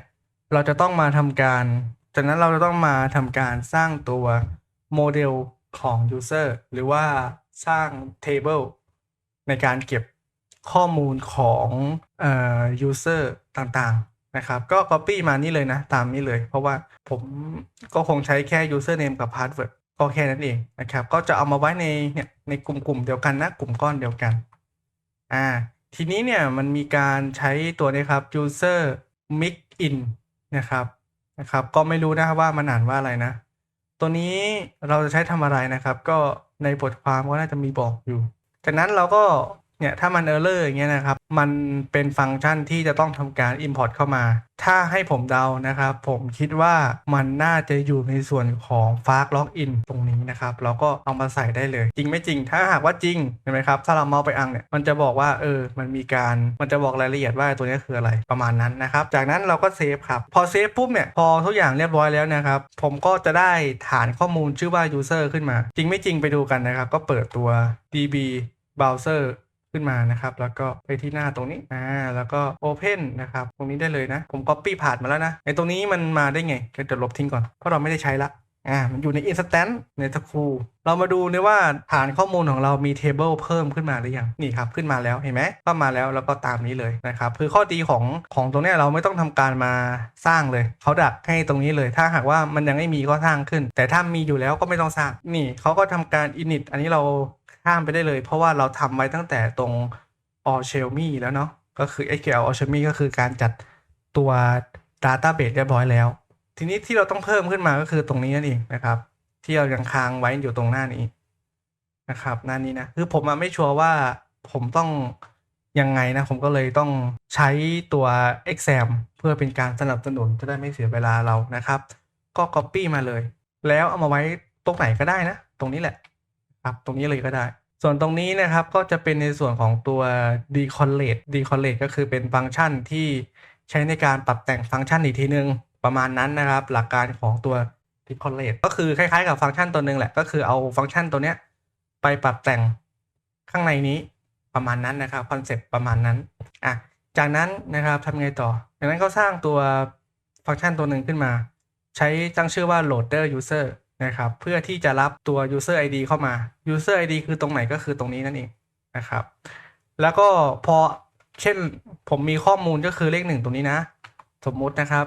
แล้วตรงนี้ก็เข้ามาเป็นเลข1ก็จะทำการ get ข้อมูลจาก table ตรงเนี้ยที่ id ที่1ว่ามีอะไรบ้างก็จะยกมาทั้งหมดเลยทั้ง username password มานะครับเป็นการดึงข้อมูลออกมาประมาณนั้นนะครับคอนเซปต์โอเคเขาทำการสร้างตัวนี้ขึ้นมานะฮะตัวฟอร์มเพื่อที่จะใช้ในการ register ใช้สมัครสมาชิกซึ่งเราทำเองได้แล้วก็ทำการสร้างขึ้นมาเลยแต่ก่อนจะสร้างเนี่ยคุณจะต้องมีกระบวนการในการทำผ่านให้เขาก่อนนะครับซึ่งเดี๋ยวเรา copy ไปเลยก็ได้นะแต่เราไปเปลี่ยนนะเรามีวิธีที่ดีกว่านี้อยู่แล้วนะแต่จริงๆถ้าไม่อยากcopy ไปแล้วกันถ้าไม่อยากสร้างขึ้นมาเองนะครับเดี๋ยวไอ้ส่วนที่ไม่ได้ใช้ผมปิดไปก่อนนะผมยุบไปก่อนจะมาทำตรงนี้ละกันพาต่อไปก็คือพาสมัครสมาชิกตั้งเป็นภาษาไทยก็ได้นะสมัครสมาชิกทีนี้จากความรู้ที่เราก่อนหน้านี้มาที่เรารู้กันมาใช่ไหมครับว่าเราต้องมีฟอร์ม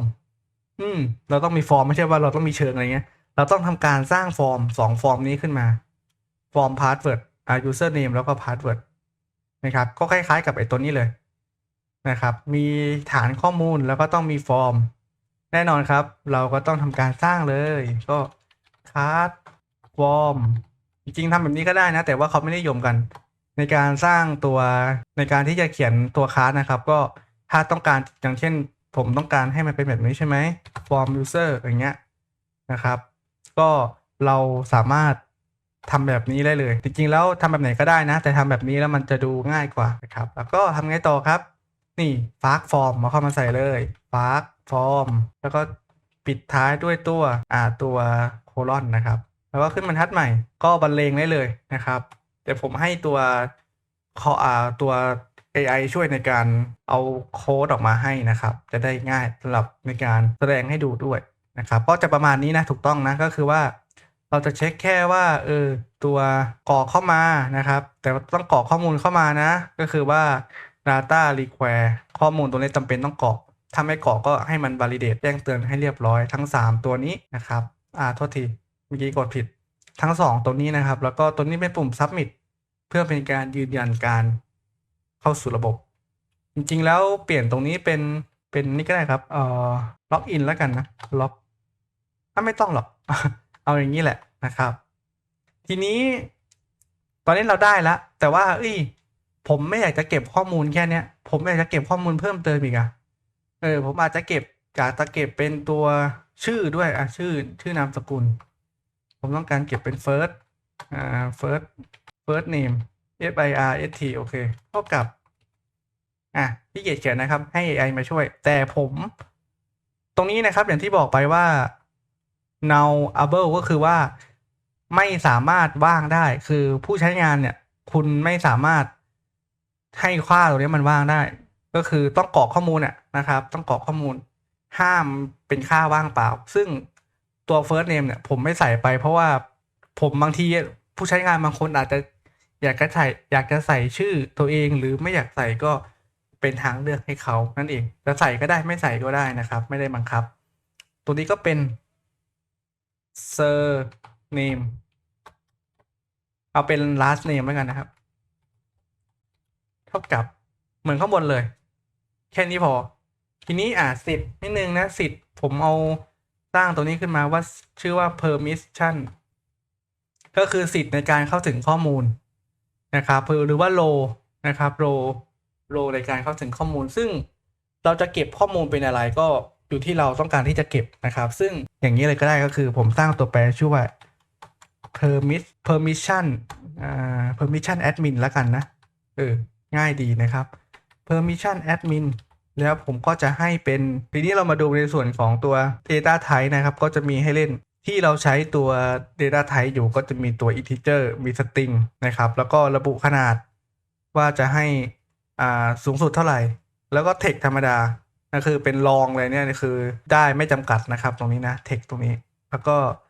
daytime นะครับคุณจะเก็บก็ได้นะไม่เก็บก็ได้แล้วก็ float ก็คือเป็นทศนิยม boolean figure type นะครับแล้วก็ large binary สิ่งที่ผมมาใช้แล้วกันผมขอใช้เป็น boolean แล้วกันนะครับเพราะว่านะครับเพื่อที่จะได้ใช้ในการบอกว่าคนเนี้ยมีสิทธิ์ที่เป็นแอดมินไหมนะครับเป็น boolean แบบนี้นะครับ default เนี่ยค่าเริ่มต้นนะซึ่งตรงเนี้ยผมจะไม่เอาออกไปเป็นฟอร์มผมจะเอาตรงเนี้ยไปเป็นคอลัมน์ในการเก็บเฉยๆแล้วก็ทุกครั้งที่เขาสมัครสมาชิกเนี่ยก็จะให้ค่า default เนี่ยเป็นแบบนี้ไปก่อนนะครับค่า default เป็น false ไปซะก็คือเป็นเท็จไปเลยนะครับแล้วเราค่อยไปดักว่าถ้าหากว่า permission เนี่ยสิทธิ์เป็นจริงเนี่ยก็แสดงว่าจะให้แสดงหน้าต่างแบบนี้แต่ถ้าหากว่าสิทธิ์ไม่จริงก็จะให้แสดงหน้าต่างที่มีแค่ข้อความเดี๋ยวเราค่อยไปดูกันในอนาคตนะว่ามันจะออกมาเป็นแบบไหนแต่ตอนนี้เราออกฐานแต่ตอนนี้เราออกแบบตารางข้อมูลแบบนี้นะครับในการเก็บข้อมูลโอเคจากนั้นก็ทำการลบตัวนี้ทิ้งลบทิ้งไปเลยแล้วก็เซฟแล้วเราก็ทำการรีสตาร์ทเพื่อให้มันสร้างเทเบิลขึ้นมาใหม่แล้วเราก็ไปที่ Open ดูซิเห็นไหมครับว่ามาละโอเคทีนี้เราจะมาทำการสร้างฟอร์มกันต่อนะครับซึ่งฟอร์มเรามีเพิ่มเติมก็คือ first name first name ปั๊บเท่ากับอันนี้คนละตัวกันนะก็ถ้าไม่รู้ว่าจะใช้ชื่ออะไรก็ทำเป็นแบบนี้ก็ได้นะครับสามารถซ้ำชื่อซ้ำกันได้เพราะว่ามันอยู่คนละคลาสนะครับมันอยู่คนละที่ไม่ต้องไปซีเรียสนี่ผมก็ให้เขาออโต้ให้เลยนะครับจะได้ไม่เสียเวลาแบบนี้ซึ่งอันเนี้ยไม่มีใช่ไหมคุณก็ต้องถ้าไม่มีทำยังไงก็ต้องไปทำการ import เข้ามาไม่ต้องไปซีเรียสครับแบบนี้ validate ผมเอาใช้แค่ตัวเดียวนะซึ่งถ้าใครอยากจะใช้ในเพิ่มเติมในอนาคตก็ไปลองหา import เพิ่มเข้ามาดูนะครับเพื่อเพิ่มความปลอดภัยประมาณนั้นโอเคตอนนี้เราได้ฟอร์มละฟอร์ม user ขึ้นมาละทีนี้ผม copy มาก่อนแล้วกันนะเพราะเราจะต้องเอาไปใช้ในส่วนของหน้าสมัครสมาชิกตรงนี้ทำการสร้างฟอร์มเลยครับฟอร์มเท่ากับอันนี้เป็นตัวแปรภายในนะสังเกตไหมว่ามันมีฟอร์มเยอะมากไม่ต้องไปซีเรียสครับมันไม่ชนกันมันเป็นตัวแปรของฟังก์ชันใครฟังก์ชันมันจากนั้นตรงนี้เหมือนเดิมเลยนะครับเราจะใช้ฟอร์ม .validate on submit นะครับนี่ตัวนี้นะจบแล้วก็ใส่วงเล็บเปิดวงเล็บปิดด้วยนะครับเพราะมันเป็นเมธอดจากนั้นตัว user เนี่ยเดี๋ยวเราค่อยมาจัดการแล้วกันนะผมขอคอมเมนต์ไว้ก่อนแล้วก็เดี๋ยวพาสไปก่อนนะเราไปแต่งข้างในนี้ก่อนนะครับไปแต่งข้างในนี้ให้เรียบร้อยก่อนนะค่อยมาแต่งหลังจากที่เรามีฟอร์มข้างในตัวไฟล์ HTML แล้วนะค่อยมาแต่งอีกทีค่อยมาทำการจัดการหลังจากที่กดปุ่ม submit แต่ตอนนี้เราแสดงผลก่อนเดี๋ยวมันจะเสียเวลาโอเคครับจบทีนี้ก็สร้างไฟล์ตัวนี้ขึ้นมาเลยนะครับปึ๊บนี่ไว้ผิดที่นะครับต้องเอาไว้ในนี้นะเทมเพลต จากนั้นนะครับใช้ความรู้ในบทแรกๆนะที่เราทำการ extend เข้ามาก็กลับไปดูที่ตัว index ก็ได้นะนี่ copy ตรงนี้มาก่อนทั้งหมดเลยแล้วก็ปิดอันนี้นี่มาวางครับเปลี่ยนตรงนี้นะแท็กตรงนี้เป็นสมาชิกตรงนี้ block content นะก็ต้องทำการ end block ด้วยนะ end block จบครับแค่นี้เองแล้วเราก็เอาเนื้อหาที่เราจะใส่เนี่ยมาไว้ตรงนี้ซึ่งเราได้ทำการออกแบบไว้แล้วก็คือไหนๆครับในตัว add.html เราก็ดึงพวกนี้มาใช้งานได้เลยแล้วเราก็ค่อยมาเปลี่ยนแล้วกันนะ copy มาทั้งหมดก่อนแบบนี้นะครับเรียบร้อยแล้วนะครับทีนี้เรามาค่อยๆแก้กันอันดับแรกเราจะให้ action ไปที่ไหนเราจะให้ action ไปที่ตัว register นะครับฟังก์ชัน register ก็เปลี่ยนเป็นอย่างนี้ซะจบนะครับซูมออกนิดนึงตรงนี้ก็คงไว้นะเพราะว่าเราเล่นกับฟอร์มใช่ไหมเราต้องมีการใส่ตัวความปลอดภัยไปด้วยทีนี้ล่ะไอ้ตรงนี้ล่ะนี่ก็เปลี่ยนครับเปลี่ยนก็กด Ctrl D ได้เลยนะอย่างนี้แล้วก็ทำการลบครับแล้วก็เปลี่ยนเป็นคำว่า user name แบบนี้ตรงนี้ก็เปลี่ยนเป็นชื่อผู้ใช้งานแบบนี้ก็ได้อันที่2อันนี้ก็เปลี่ยนครับแค่นี้เองก็แค่เปลี่ยนเพราะเรามีอยู่แล้วใช่ไหมจะได้ไม่ต้องไปเสียเวลาในการเขียนใหม่ก็เปลี่ยนเป็น password นะครับ password ก็อันนี้อิงจากไหนนะครับเราจะอิงจากตัวคลาสที่เราสร้างขึ้นมาก็คือคลาสตัวนี้นี่ที่เราสร้างขึ้นมานะครับตรงนี้ไม่ต้องไปสับสนนะมันคนละตัวกันต่อให้มันจะเหมือนกันแต่ว่ามันก็อยู่คนละคลาสนะครับมันก็ชื่อเดียวกันแต่อยู่คนละจังหวัดอะไรประมาณนั้นนะครับไม่ต้องไปซีเรียสโอเคเรียบร้อยแล้วนะครับทีนี้ก็หมดละหรือเปล่าไม่ใช่ใช่ไหมยังเหลืออีกตั้ง2ตัวนะครับตรงนี้ผมจะไม่เอามาแสดงคือคนสมัครสมาชิกเขาไม่สามารถจะกำหนดได้ว่าตัวเองจะเป็นแอดมินหรือไม่เป็นใช่ไหมล่ะเขาไม่ควรทำแบบนั้นได้เราจะไม่เอามาใส่นะครับจริงๆแล้วเราลบไปเลยก็ได้นะครับแต่จริงๆแล้วเราเก็บไว้ก็ได้นะเผื่อเราจะได้เอาไปใช้ในอนาคตนะครับเดี๋ยวเราค่อยว่ากันจะเก็บไว้ก่อนก็ได้นะแต่ว่าผมจะไม่เอามาแสดงหรอกโอเคเอาแค่ตัว first name กับ last name มาใส่ในตัวฟอร์มก็จะเป็นอย่างนี้มาต่อกันตึ๊บตัวนี้นะครับก็เปลี่ยนเป็น FIRSE แล้วก็ name first name ทำไงต่อครับจากนั้นก็ไม่พอใช่ไหมก็ copy มา copy เรียบร้อยแล้วเราก็วางนี่แล้วก็เปลี่ยนตรงนี้นะครับ first เปลี่ยนจาก first เป็น last name สถานะก็เปลี่ยนครับว่าอันนี้ก็ลืมเปลี่ยนเลยอันนี้เป็นรหัสผ่านนะครับส่วนอันนี้เป็นชื่อจริงอันนี้คือนามสกุลประมาณนี้แต่ถ้าจะให้ถูกหลักผมว่าเราต้องทำการเรียงลำดับใหม่ก็คือจะให้ผู้ใช้งานเนี่ยนะครับผู้ใช้งานกับรหัสผ่านเนี่ยอยู่ล่างสุดให้เขากรอกชื่อจริงกับนามสกุลให้เรียบร้อยก่อนค่อยมากรอกรหัสผ่านแต่ทีนี้มันมีคอนเซปต์เพิ่มเติมอีกนิดนึงคือรหัสผ่านตอนสมัครสมาชิกเนี่ยมันจะต้องมีการ validate รหัสผ่านอีกรอบหนึ่งก่อนก็คือเป็นการกรอกรหัสผ่านอีกครั้งหนึ่งเราจะทำยังไงจริงๆแล้วก็เดี๋ยวผมจะลองให้ AI เขาช่วยนะก็คือว่า confirm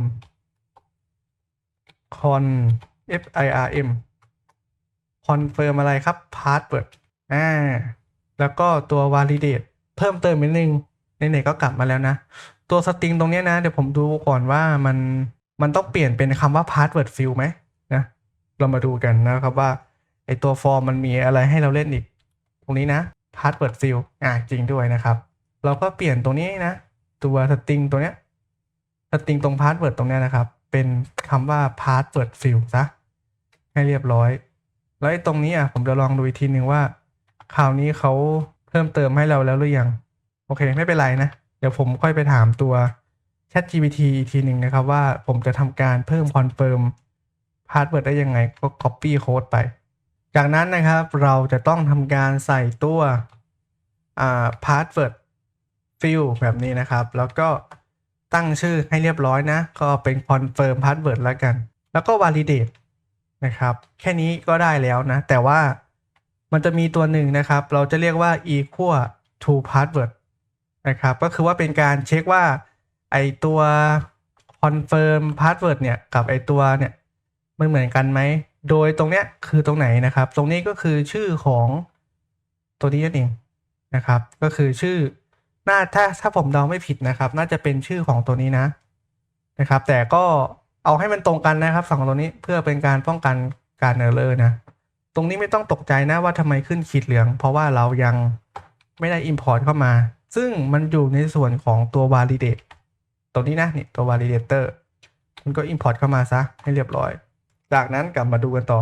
จากนั้นทำยังไงต่อนะครับตัวที่ผมปิดอันนี้ทิ้งไปมันเกะกะตัวนี้คือ field name ก็ที่คิดไว้นะน่าจะเป็นอันนี้นะครับก็ให้มันสอดคล้องกันนะจากนั้นตัวที่2ก็คือข้อความในกรณีที่มันไม่แมทกันก็คือว่ามันไม่เท่ากันอ่ะก็คือเช่นตรงนี้ผมกรอก1แล้วตรงนี้ผมไปกรอกเลข2อย่างเงี้ยมันไม่เหมือนกันละก็จะต้องโชว์ข้อความนะครับข้อความแจ้งเตือนก็จะบอกประมาณนี้ว่ารหัสผ่านไม่ตรงกันก็ตั้งเป็นภาษาไทยก็ได้รหัสผ่านไม่ตรงกันประมาณนี้ตอนนี้เราก็ได้ฟอร์มละทั้งหมด1 2 3 4 5 6ตัวนี้เรายังไม่เอามาใส่นะประมาณ6ตัวนะครับ6ฟอร์มนะแล้วเราก็ทำการสร้างเพิ่มอีกตัวหนึ่งก็คือตัวนี้ครับยืนยันรหัสผ่านนะครับก็จะเป็นเปลี่ยนเป็นคำว่า confirm confirm password แบบนี้นะครับแล้วก็ตรงนี้เปลี่ยนคำว่ายืนยันรหัสผ่านเรียบร้อยนะครับเช็คดีว่าตรงกันไหมโอเคถูกนะครับแล้วก็ตรงนี้ submit เหมือนเดิมปุ่ม submit เหมือนเดิมนะครับจริงๆถ้ากลัวงงนะก็เปลี่ยนก็ได้นะผมเปลี่ยนเป็นคำว่า submit login ประมาณนี้นะครับโอเคจบนะครับแล้วก็เปลี่ยนตรงนี้ใหม่ซะเป็น submit login แล้วก็เรียบร้อยแล้วทีนี้เราจะมาลองรีเฟรชแล้วเราก็จะไปหน้าเข้าสมัครสมาชิกดูนี่ครับมาแล้วเห็นไหมครับแต่ว่าเห็นไหมอย่างที่บอกไปว่าฟอนต์ไม่สวยก็เดี๋ยวผมแต่งฟอนต์เพิ่มเติมนิดนึงก็จะเป็นตัวนี้ฮะนะครับเพื่อให้ง่ายนะผมทำเป็นอย่างนี้แล้วกันมันก็รีเฟรชนะเรียบร้อยแล้วนะครับจบนะครับไม่ต้องใส่แท็กนะแต่ถ้าหากว่ามีปัญหาอะไรก็เดี๋ยวเราค่อยมาแก้กันอีกทีหนึ่งคือบางทีเราใส่ไอคอนไปเนี่ยเราทำแบบนี้บางทีมันมีไอคอนอยู่แล้วเราไปเปลี่ยนข้อความเป็นฟอนต์นี้อย่างเดียวมันอาจจะเกิดปัญหาได้นะครับก็ค่อยมาแก้กันนะเอาแบบนี้ไปก่อนนะเพื่อความสวยแล้วก็ความง่ายโอเคจากนั้นมาดูกันต่อนะครับเดี๋ยวผมปิดไอ้เมื่อกี้ทิ้งไปก่อนนะเกะกะจากนั้นนะครับนี่ข้อมูลที่เรากรอกเข้าไปก็จะเป็นประมาณนี้เช่นผมจะกรอกชื่อว่าสมชายสบายดีนะครับแล้วก็ชื่อรหัสผ่านก็คือสมชายประมาณเนี้ย1 2 3 4 5ถ้าผมกรอกผิดนะผมอาจจะกรอกเป็นเลข1นี่ก็คือไม่ให้ผ่านนะครับถ้ากรอกเป็น1 2 3 4 1 2 3 4เหมือนกันกดปุ๊บก็ยังไม่ให้ผ่านไม่ต้องตกใจไปนะครับเรามาต่อกันนะครับหลังจากที่เรามีฟอร์มแล้วเนี่ยเราจะต้องทำการจัดการอะไรให้เรียบร้อยหลังจากที่กดปุ่ม submit มาหลังจากที่กดปุ่ม submit แล้วเนี่ยจะต้องโชว์อะไรซึ่งเราจะลองพิมพ์ดูก่อนนะพิมพ์ดูก่อนว่ามันมาจริงไหมผมอาจจะเป็นอย่างนี้ครับ form dot ว่าคำว่าสมชายมาไหมนะแล้วก็เปิดอันนี้เพื่อดูแล้วลองรันดูฮะชึบกรอกไปก่อนนะเริ่มไม่ต้องตกใจนะครับเป็นเรื่องปกตินะผมจะไปขึ้นไปดูคำว่าสมชายมานะครับสมชายผมมาครับสมชายมาทีนี้ตรงนี้นะตรงนี้ก็เพราะว่าเดี๋ยวผมจะลองลบไปก่อนอะไรแล้วกันนะกลับไปนิดนึงแล้วก็รีสตาร์ทเซิร์ฟเวอร์ใหม่เซฟก่อนแล้วก็กรอกอันนี้ไปดูซิว่าสมชายมาไหมคราวนี้สมชายมานะครับจากนั้นทำยังไงต่อครับจากนั้นเราต้องทำการเอาข้อมูลเข้าไปใส่ในตัวตัวนี้ครับตัวคลาสที่เราทำการสร้างขึ้นมานะครับนี่คลาสตัวนี้นะเราจะเอาข้อมูลไปใส่ก็คือเป็นการแมทข้อมูลให้มันตรงกันซึ่งตรงเนี้ยผมจะปลดล็อกออกแล้วก็จะทำการ ทำแบบนี้ฮะเราทำการฟอร์ม dot อะไร dot user name ไม่พอนะครับต้อง dot data ด้วยนะครับเพื่อเอาข้อมูลเฉยๆเพราะว่าถ้าเราไม่ dot data เราก็จะได้ข้อมูลเราก็จะได้ข้อมูลทั้งหมดแบบนี้มาซึ่งไม่โอเค copy มาเลยนะ copy ไปใส่เลยเปลี่ยนจาก user name เป็น password แบบนี้นะครับแล้วก็ตัว first name นะตัว first name ตัวนี้เอามาใส่ปั๊บแล้วก็ last name หลังจากนั้นแล้วนะครับเราก็ได้ข้อมูลที่ครบละไอ้ตรง confirm เราก็ไม่ต้องเอามาใส่นะครับเพราะว่าเราแค่เอามาดักเฉยๆว่าให้มันตรงกันนะครับถ้ามันตรงกันก็ถึงจะให้ผ่านโอเคจากนั้นทำยังไงต่อนะครับก็ทำการนี่ปลดล็อกตรงนี้ออกเลย database section ตรงนี้นะครับแล้วก็ทำการ commit ด้วยนะนี่เราก็จะได้ก้อนข้อมูลเข้ามาในนี้แล้วนะนี่แล้วก็มาใส่ใน commit จากนั้นก็ทำการให้เขาเนี่ย redirect ไปที่หน้า login ซึ่งเรายังไม่ได้ทำนะซึ่งเรายังไม่ได้ทำก็เราก็ไม่ต้องอะไรเราก็เปลี่ยนจากตรงนี้เดี๋ยวผมคอมเมนต์ก่อนแล้วกันนะแล้วก็ให้เขา return คำว่า save ประมาณนี้ก่อนจากนั้นก็ทำการมากรอกรหัสกันดูเรียบร้อยแล้วถือว่าผ่านทีนี้เรากลับมาดู database ของเรานะว่า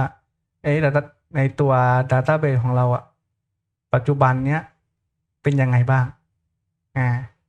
user เห็นไหมมาแล้วนะครับตรงนี้เห็นไหมว่าออโต้ให้เลยทีนี้รหัสผ่านเห็นไหมครับก็จะขึ้นมาแล้วทีนี้ผมต้องการที่จะ validate อีกนิดนึงว่าอยากให้ข้อมูลเนี่ยมันมากกว่ารหัสผ่านเนี่ยมากกว่า8ตัวเพื่อความปลอดภัยนะครับก็จะลองดูนะว่าเราจะทำยังไงได้นะครับก็ตรง validate มีอะไรบ้างเขามีอะไรให้เราเล่นบ้างนะครับผมขึ้นไปดูตรงนี้ดีกว่าว่าเขามีอะไรให้เราเล่นบ้างนี่คือความกว้างนะครับของข้อความในฟอร์มต้องมากกว่าเท่าไหร่นะครับก็เอาจะมาใส่ตรงนี้นะแล้วก็วงเล็บเปิดวงเล็บปิดเรามาดูกันว่าต้องการอะไรบ้างต้องการค่าต่ำสุดแล้วก็ค่าสูงสุดโอเครหัสต่ำสุดก็คือไม่เกิน8ไม่ต่ำกว่า8แล้วก็มากที่สุดก็เอาเป็นสัก20แล้วกันแล้วก็ไม่ต่ำกว่า8แล้วก็ไม่มากกว่า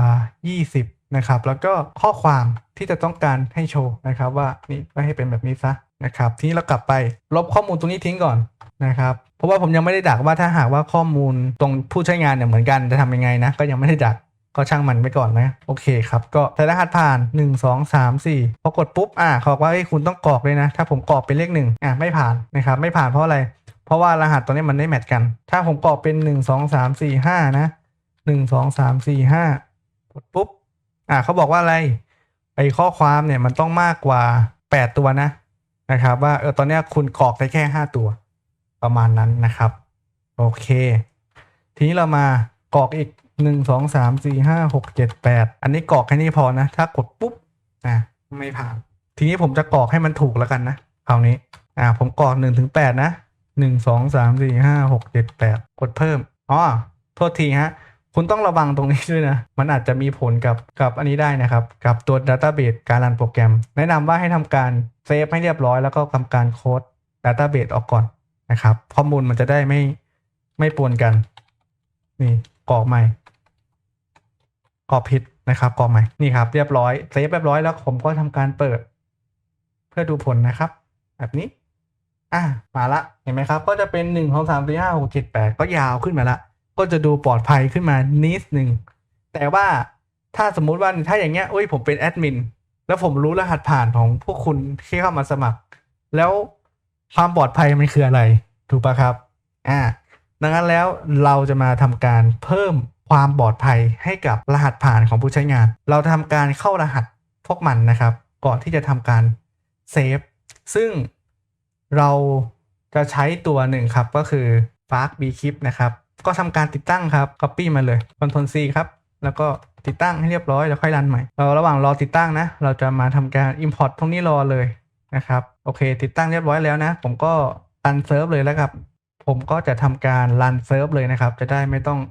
เสียเวลานะแล้วก็ต่อท้ายนี่เลยอย่างนี้นะเรามาดูกันต่อว่าเขาต้องการอะไรบ้างเขาต้องการมี Instant ตัวหนึ่งก็ Copy ไปแล้วเอาไปใส่ตรงนี้นะ Instant ตัวหนึ่งนะตรงนี้แล้วก็ ต้องทำการแค่นี้จบทีนี้วิธีหลักการของเขานะครับก็คือว่าเขาจะทำการ generate เป็น hash นะครับเป็นรหัสผ่านที่เป็น hash เขาจะทำการ generate password hash จากไหนจากข้อความที่เราใส่เข้าไปเช่นตัวอย่างนี้ก็คือ hunter 2เขาใส่ข้อความเขาว่า hunter 2เข้าไปมันก็จะแปลงเป็นแบบ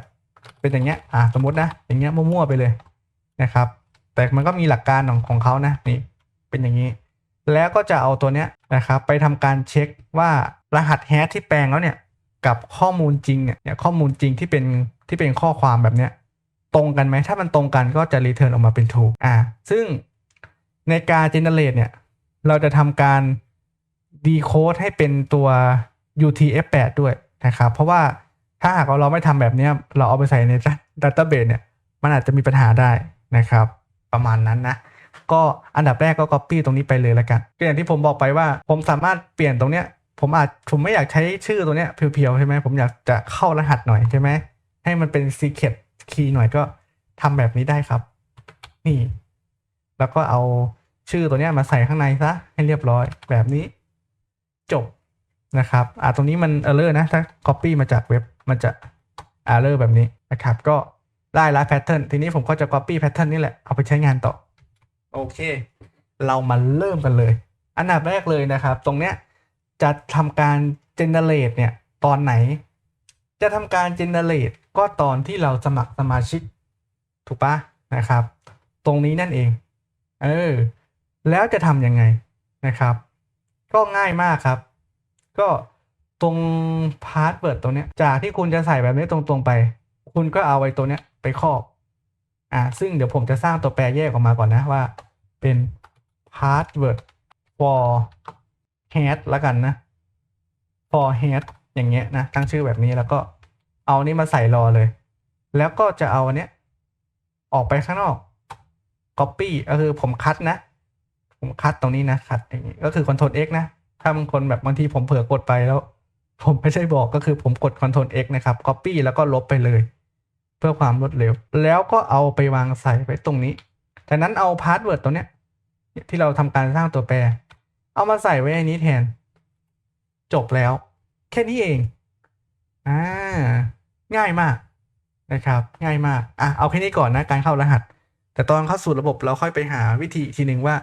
แล้วถ้าเข้ารหัสแล้วมันจะทำยังไงนะแต่เอาแค่สมัครสมาชิกก่อนนะผมจะลบตรงนี้ทิ้งนะแล้วก็เซฟเพื่อความชัวร์ก็จะออกจากตรงนี้ก่อนนะแล้วไปสมัครสมาชิกใหม่อีกทีหนึ่งจะกรอกเป็น1 2 3 4 5 6 7 8 1 2 3 4 5 6 7 8แล้วก็บันทึกโอเคกรอกใหม่ น่าจะผิดนะครับเมื่อกี้1 2 3 4 7 8 1 2 3 4 5 6 7 8โอเคเรียบร้อยแล้วทีนี้เรามาดูกันว่าแล้วมันจะเป็นยังไงในรูปแบบของตัว user ไงครับมันก็จะเข้ารหัสแบบนี้แหละแล้วผมก็จะไม่รู้แล้วว่ารหัสที่พวกคุณสมัครเข้ามาเป็นอะไรนะครับก็เพื่อเพิ่มความปลอดภัยทั้งผู้ใช้แล้วก็ผู้สร้างนะครับโอเคจากนั้นเราจะมาทำหน้าล็อกอินแล้วนะครับซึ่งเรายังไม่ได้ทำเลยใช่ไหมทีนี้ก็ลบอันนี้ทิ้งไปก่อนล็อกอินก็เหมือนเดิมเลยนะครับผมไปดูโครงสร้างของตัวอย่างก่อนนะที่ผมไปเอามาเมื่อกี้นี้นะว่าไอโครงสร้างล็อกอินเขามีอะไรบ้างก็ copy มาเลยนะเดี๋ยวเราค่อยมา modify เป็นของเราอันนี้ยังใส่ไว้อยู่นะเพราะว่ายัง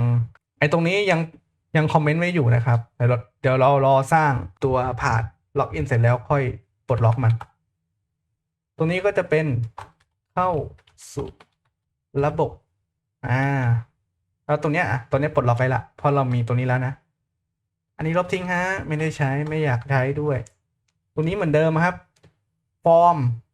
นะครับฟอร์มเนี่ยจริงๆไม่ต้องสร้างใหม่เลยก็ใช้ตัวเดิมแต่เราจะไม่เอาไอ้ส่วนที่ไม่เกี่ยวข้องมาก็แค่นั้นเองนะครับเราจะเอาแค่2นี้แค่2อันนี้พอโอเคมาเริ่มกันเลยทำการสร้างฟอร์มขึ้นมาก่อนตัวแปรนะชื่อเหมือนกันแต่คนละจังหวัดแค่นั้นเองนะครับไม่ต้องไปซีเรียสนะจากนั้นก็ทำการส่งฟอร์มออกไปเข้ากับฟอร์มแล้วผมก็จะทำการ คอมเมนต์พวกนี้ก่อนนะเพราะว่ายังเดี๋ยวค่อยมาทำตอนที่เราได้ฟอร์มแล้วนะต่อไปสร้างไฟล์ตัวนี้ขึ้นมาครับไปสร้างไฟล์ให้เรียบร้อยนะครับจึ๊บสร้างไฟล์ตรงนี้แล้วก็นี่แล้วก็ไป Copy ตรงนี้มาได้เลยนะครับ Copy มาทั้งหมดเลยนะแล้วก็ปิดไปเลยนะอันนี้เหลือแค่นี้พอเดี๋ยวผมปิดหน้าต่างที่ไม่เกี่ยวข้องก่อนโอเคเรามาเริ่มกันเลยลงไม่ใช่ลงทะเบียนเข้าสู่ระบบนะครับเข้าสู่ระบบโอเคตรงกลางตรงนี้ผมอาจจะให้มันโชว์ข้อความขึ้นมานิดนึงเนาะก็เอาเป็นเซนเตอร์แล้วกันใช้เซนเตอร์นี่แหละง่ายสุดละนี่นะครับแบบนี้แล้วก็เป็น S1 แล้วก็ตั้งชื่อว่าเข้าสู่ระบบทีนี้เราจะไปกันที่พาธเข้าสู่ระบบนะครับแต่ต้องรีเฟรชก่อนนะเพราะว่าผมเพิ่งแก้ไขตรงนั้นไปนะมาละเข้าสู่ระบบสิ่งที่เราต้องการก็คือเราต้องการแค่ตัวนี้กับ2ตัวนี้ก็ไปไล่ลบเลยไอ้สิ่งที่เราไม่เอาอันนี้ไม่เอานะอย่าลบ อย่าเผลอลบอันนี้นะครับเอาแค่นี้พอชึบเหลือ username กับ password ไว้ยืนยันรหัสผ่านไม่ต้องใส่แล้วทีนี้โอเคทีนี้ก็ทำการเปลี่ยนตรงนี้เป็นเมื่อกี้เรายังไม่ได้ แก้ไขข้อความนะครับเปลี่ยนตรงนี้เป็นเข้าสู่ระบบนะครับแล้วก็ผมจะไปแก้ไขตรง sign up นิดนึงนะว่าให้เป็นคำว่าสมัครสมาชิกแบบนี้นะครับจบโอเคrefresh แล้วก็เราทำการอันนี้ก่อนเซฟแล้วก็ refresh ดูฮะโอเคเหลือแค่นี้แล้วนะครับเป็นอันเสร็จแต่ว่าถ้าหากว่าเรามาหน้านี้แล้วแบบมันไม่อยากสมัครสมาชิกจะทำยังไงก็คุณสามารถใส่ตัวไว้แถวนี้ได้ใช่ไหมนะครับเหมือนกับหลายๆเว็บที่เคยเล่นนะครับมาแต่ตัวนี้ใหญ่ไปนะขอเปลี่ยนเป็นสัก S4 แล้วกันนะ S4 แล้วก็ refresh server แล้วก็ refresh browser ประมาณนี้ทีนี้เราจะมาแต่งตรงนี้เพิ่มเติมก็คือจะขึ้นคำว่าสมัครสมาชิกกรณีที่ผู้ใช้งานเนี่ยไม่ได้สมัครสมาชิกนะครับก็จะให้ขึ้นไว้ตรงแถวนี้นะครับก็จะใช้เป็นตัวสเปนนะครับสเปนแล้วกันสเปนนะครับจะใช้สเปนตรงนี้นะครับแล้วก็ขึ้นคำว่าสมัครสมาชิกก็ขึ้นอย่างนี้แล้วก็เซฟก่อนนะแล้วก็ทันขึ้นมาอย่างโอเคเราก็จะให้อยู่มุมนี้นะครับซึ่งเราสามารถใช้ตัวสไตล์นี้ได้ครับสไตล์text alignment นะจริงแล้วเราไปสร้างคลาสแล้วก็ไปเขียนในตัว CSS ก็ได้นะครับเอาเป็น left ซ้าย right ขวานะครับ right ขวาแล้วก็เซฟมาสิมายังเซฟใหม่ก่อนleft ซ้าย right ขวาเพิ่มนี้ด้วยนะ import stand เพื่อที่จะให้มันไปอยู่ตรงนั้นจริงๆโอเคไม่มาให้เดี๋ยวค่อยว่ากันนะครับผมอาจจะต้องเดี๋ยวผมลองเปลี่ยนเป็นตัว P ดูนะครับแท็ก P แท็กพารามนะตัว P ก็คือมาจากพารามมาแล้วนะครับโอเคจากนั้นก็จะทำการทำเป็นลิงก์นะมันสั้นไปนะก็คือสมัครบัญชีใหม่แล้วกันนะแล้วเราก็จะเปลี่ยนข้างในเนี้ยเป็น A นะครับเป็น A แล้วก็เอาเป็น A เอาไปเลยเดียวเอาเป็นลิงก์แล้วกันนะครับก็คือให้มันไปเลยนะครับให้มันเปิดไปเลยโดยไม่ต้องเปิดแท็บใหม่นะโอเคแล้วก็ใส่ข้อความเข้าไปในแท็ก A แบบนี้นะแล้วลองเซฟแล้วก็รีเฟรชดูมันก็จะกลายเป็นลิงก์ละประมาณนี้แล้วเราก็จะใส่อะไรเข้าไปตรงนี้นะครับเราก็จะใส่ for URL for นะครับแบบนี้นะแล้วก็ใส่ตัวชื่อของฟังก์ชันสมัครสมาชิกก็คือตัวนี้ลงไปอย่างนี้นะครับกดผิดนี่ครับ register refresh แล้วก็ refresh browser กดดูเห็นไหมครับก็จะมาหน้านี้ละทีนี้หน้านี้ก็จะเพิ่มเติมเหมือนกันนะ copy ตรงนี้ไปปั๊บแล้วก็ไปใส่ตรง sign up ตรงนี้นะก็ตรงนี้วางแล้วก็เปลี่ยนเป็นสมัครสมาชิกแล้วกันตรงนี้ดูสวยงามกว่า เซฟครับแล้วก็รีเฟซจบแค่นั้นเองนะตัวนี้ก็คงไม่ต้อง ก็คงไม่ต้องขึ้นว่าเอ้ยหรือว่าจะไปเข้าสู่ระบบอ่ะจะใส่ก็ได้ไหนๆก็ทำมาละนะครับก็ไปที่หน้าล็อกอินครับเราก็แค่ไม่ยากครับก็แค่เปลี่ยนฟังก์ชันกับชื่อเฉยๆนะเอามาใส่ตรงนี้ซะแล้วก็เปลี่ยนตรงนี้เป็นคำว่าล็อกอินก็คือมันสลับกันนะการทำงานมันก็แค่สลับกันเฉยๆเข้ามีบัญชีอยู่แล้วกันแล้วก็เดี๋ยวเซฟรีเฟซฮะโอเคมีบัญชีอยู่แล้วก็จะไปที่หน้านี้ประมาณนี้นะครับทรงๆนี้เลยทีนี้จะลองเข้าสู่ระบบยังไม่ได้ใช่ไหมเพราะว่าเรายังไม่ได้ทำการเช็คเลยนะก็เริ่มจากการปลดล็อกทั้งหมดเลยนะปลดล็อกทั้งหมดนี้ชึบอันนี้ไม่ต้องปลดล็อกนะนี่คอมเมนต์ลบทิ้งไปเลยปลดล็อกอันนี้ก่อนปึ๊บแล้วก็ทำการเปลี่ยนจากตรงนี้เป็นคำว่า form dot validate on submit วงเล็บเปิดแล้วก็วงเล็บปิดตรงนี้นะครับก็แค่แก้ตรงนี้นะครับ username นะก็แค่แก้ตรง request มันที่มันยาวๆนะแล้วก็เปลี่ยนเป็นในฟอร์มปกติของเราก็คือ form dot username dot data นะครับ first ในที่นี้ก็คือว่าจะเอาข้อมูลมาก้อนหนึ่งเลยนะครับก็คือเราค้นหาจากข้อมูลทั้งหมดนะค้นหาจากข้อมูลทั้งหมดแล้วก็กรองนะกรองว่าข้อมูลเนี่ยเช่นสมชายอย่างเงี้ยนะครับสมชายเนี่ยมีข้อมูลอะไรบ้างแล้วก็ดึงออกมาแค่ก้อนนั้นก้อนเดียวพอประมาณนั้นนะคอนเซปต์ของเขาพอดึงออกมาปุ๊บทำการเช็คว่าถ้าพาสเวิร์ดเนี่ยเท่ากับอันนี้นะก็คือมันก็คือจบเลยใช่ไหมแต่ว่าของเราเนี่ยมันมีการเขาเรียกว่ามันมีการเข้ารหัสด้วยเราอาจจะต้องใช้อีกท่าหนึ่งนะก็ไม่ได้ยากนะครับก็เดี๋ยวจัดฟอร์แมตก่อน Copy ตรงนี้มาเอามาใส่ตรงนี้แทนก่อนนะครับว่าเอาเป็น password อย่างนี้นะครับถ้าหากว่า username password เนี่ยมันเท่ากับอันนี้ก็จะให้เข้าสู่ระบบได้นะแต่ว่าเราใช้ตัว bcrypt เรียบร้อยแล้วนะครับตรงนี้นะ bcrypt เรียบร้อยแล้วซึ่งเราก็ยกมันมาทั้งก้อนแบบนี้ได้เลยแล้วผมเอามาวางไว้ข้างบนก่อนนะค่อยย้ายมานะครับเราจะเอาตัวเนี้ยอันนี้คือข้อมูลที่เรากรอกเข้ามาซึ่งเป็นข้อความที่เราเขียนแบบนี้เลยไม่ได้มีการเข้ารหัสเราจะเอามาใส่ไว้ตรงนี้ส่วนข้อความที่เป็นการเข้ารหัสก็คือ user password เราจะเอามาใส่ไว้ตรงนี้นี่ถ้าเรามาดูกันเห็นไหมว่ามันจะมี password ที่เป็น hash กับ password ที่เป็น password แบบเพียวแบบพาสเวิร์ดแบบข้อความข้อความที่เราอ่านได้อะไรเงี้ยส่วนพาสเวิร์ดอันแรกก็คือเป็นพาสเวิร์ดที่เราอ่านไม่ออกก็คือเนี้ยนะครับ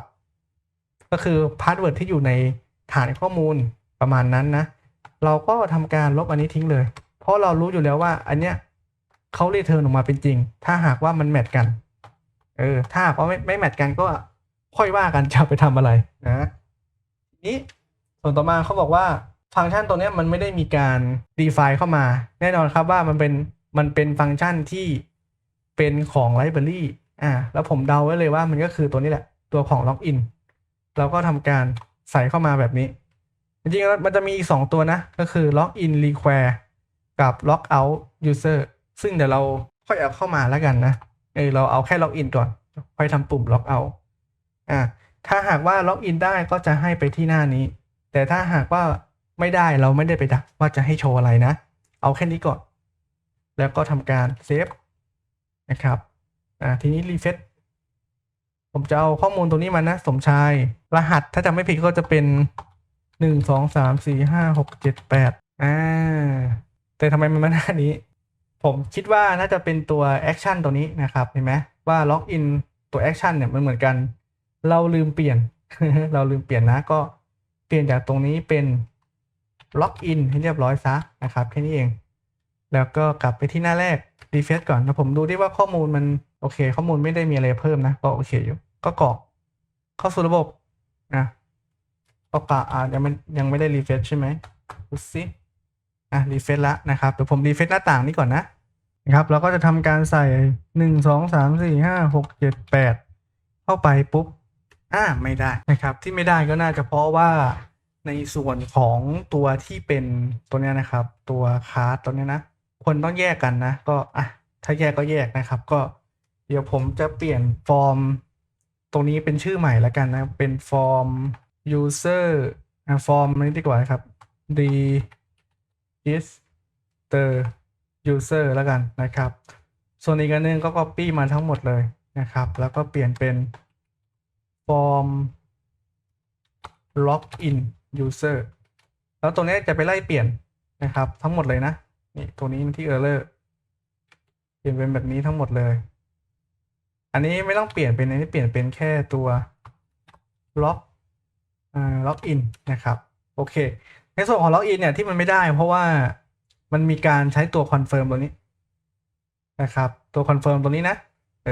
พอมันไม่ได้ทำมีการ confirm มันก็เลยไม่ผ่านให้เรานะก็คือผมต้องการเอาออกไปนะครับแล้วก็ส่วนอื่นๆก็เหมือนกันนะเอาออกไปเลยไม่ได้ต้องการนะครับก็ประมาณนี้แล้วนี่ก็คงไว้นะอันนี้ยังคงไว้อยู่นะเพราะว่าไหนๆก็ตั้งชื่อมาเหมือนกันแล้วก็จริงๆจะเปลี่ยนก็ได้นะครับแต่ว่าไม่เปลี่ยนดีกว่าประมาณนี้แล้วกันนะครับตัว login แต่ถ้าจะให้มันสื่อความหมายก็เปลี่ยนแหละเปลี่ยนก็ได้นะครับเปลี่ยนเป็น submit register แล้วคุณก็ต้องไปเปลี่ยนในตัว sign up ด้วยนะครับว่าเปลี่ยนจากตัวนี้เป็นอย่างนี้นะครับจบแค่นี้เองเรามาต่อกันนะครับตัวนี้ก็เปลี่ยนนะตัว login login ไม่ต้องเปลี่ยนนะครับให้มันเหมือนเดิมไว้โอเคเปลี่ยนแค่นั้นแหละครับจบละทีนี้ ตรงนี้นะครับลืมแก้นะลบเซฟบอกด้วยนะมันจะได้redirect มาที่ตัว login แค่นี้ครับลบทิ้งแล้วนี่กดผิดพิมพ์ผิดนะครับแค่นี้ก็น่าจะได้เรียบร้อยแล้วนะrefresh เพื่อความแน่ใจเผื่อมันมี section เก่าอยู่1 2 3 4 5 6 7 8โอเค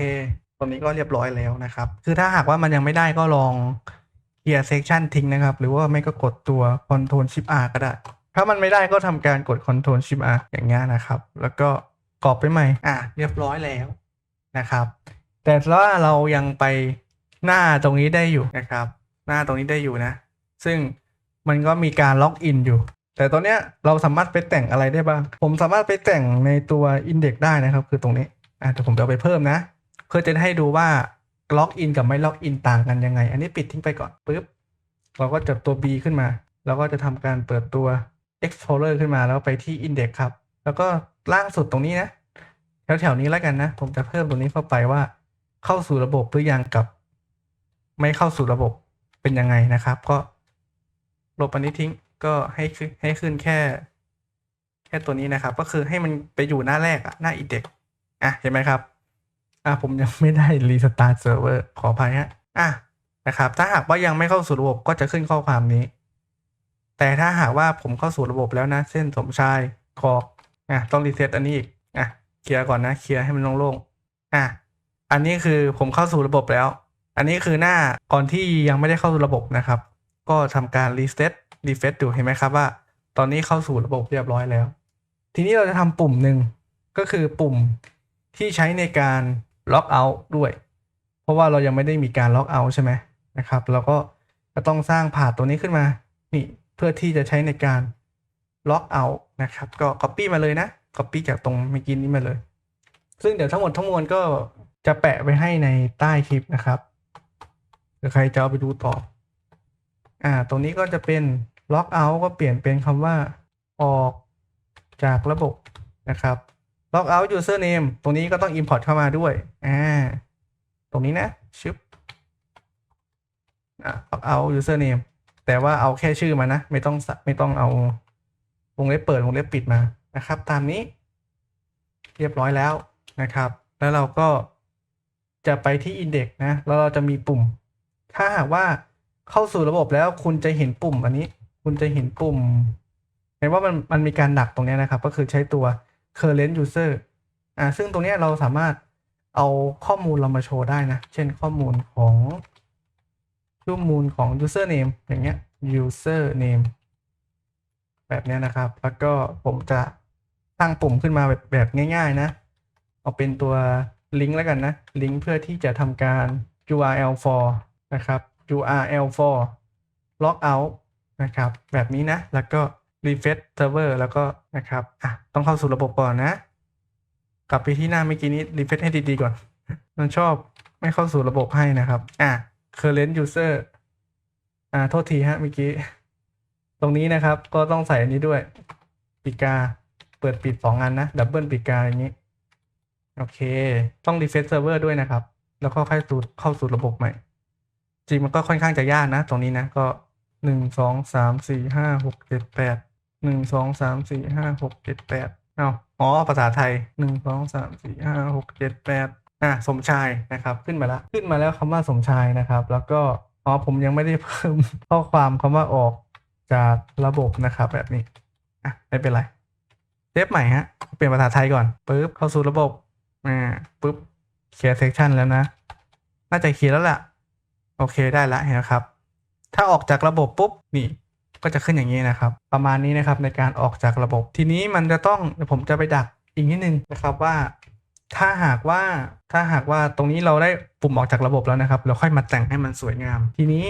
ในส่วนของตัว authent ตรงนี้นะก็คือ authent เสร็จแล้วแหละทีนี้เราจะมาดูในส่วนของตัว permission เรารู้แล้วว่าเราสามารถเข้าถึงตัว database เราได้แล้วทีนี้ผมจะมาดูในส่วนของตัวนี้นี่แท็กตัวนี้จะให้ขึ้นจะให้โชว์นะจะให้โชว์ก็ต่อเมื่อผม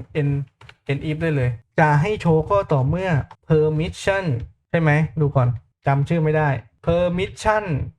underscore admin underscore admin เท่ากับอะไรเท่ากับจริงถ้าหากว่า permission เป็น admin จริงก็จะให้แสดงเป็นแบบนี้นะครับทีนี้ทำการ refresh เข้าสู่ระบบใหม่1 2 3 4 5 6 7 8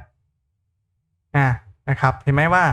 สมชายธรรมดาเนี่ยก็จะไม่เห็นแท็บตรงนี้ให้แก้ไขได้นะครับแต่ตรงนี้เดี๋ยวดักอีกนิดนึงนะครับดักไม่พอนะดักไม่พอตรงนี้ก็ต้องเชื่อมกับตรงนี้ด้วยนะดักแบบนี้ได้เลยเป็นการดักว่าให้สามารถเห็นแค่ได้คนไหนที่เห็นได้นะครับแล้วก็เซฟนะครับคนทั่วไปหรือว่าคนธรรมดาที่ไม่ได้ล็อกอิน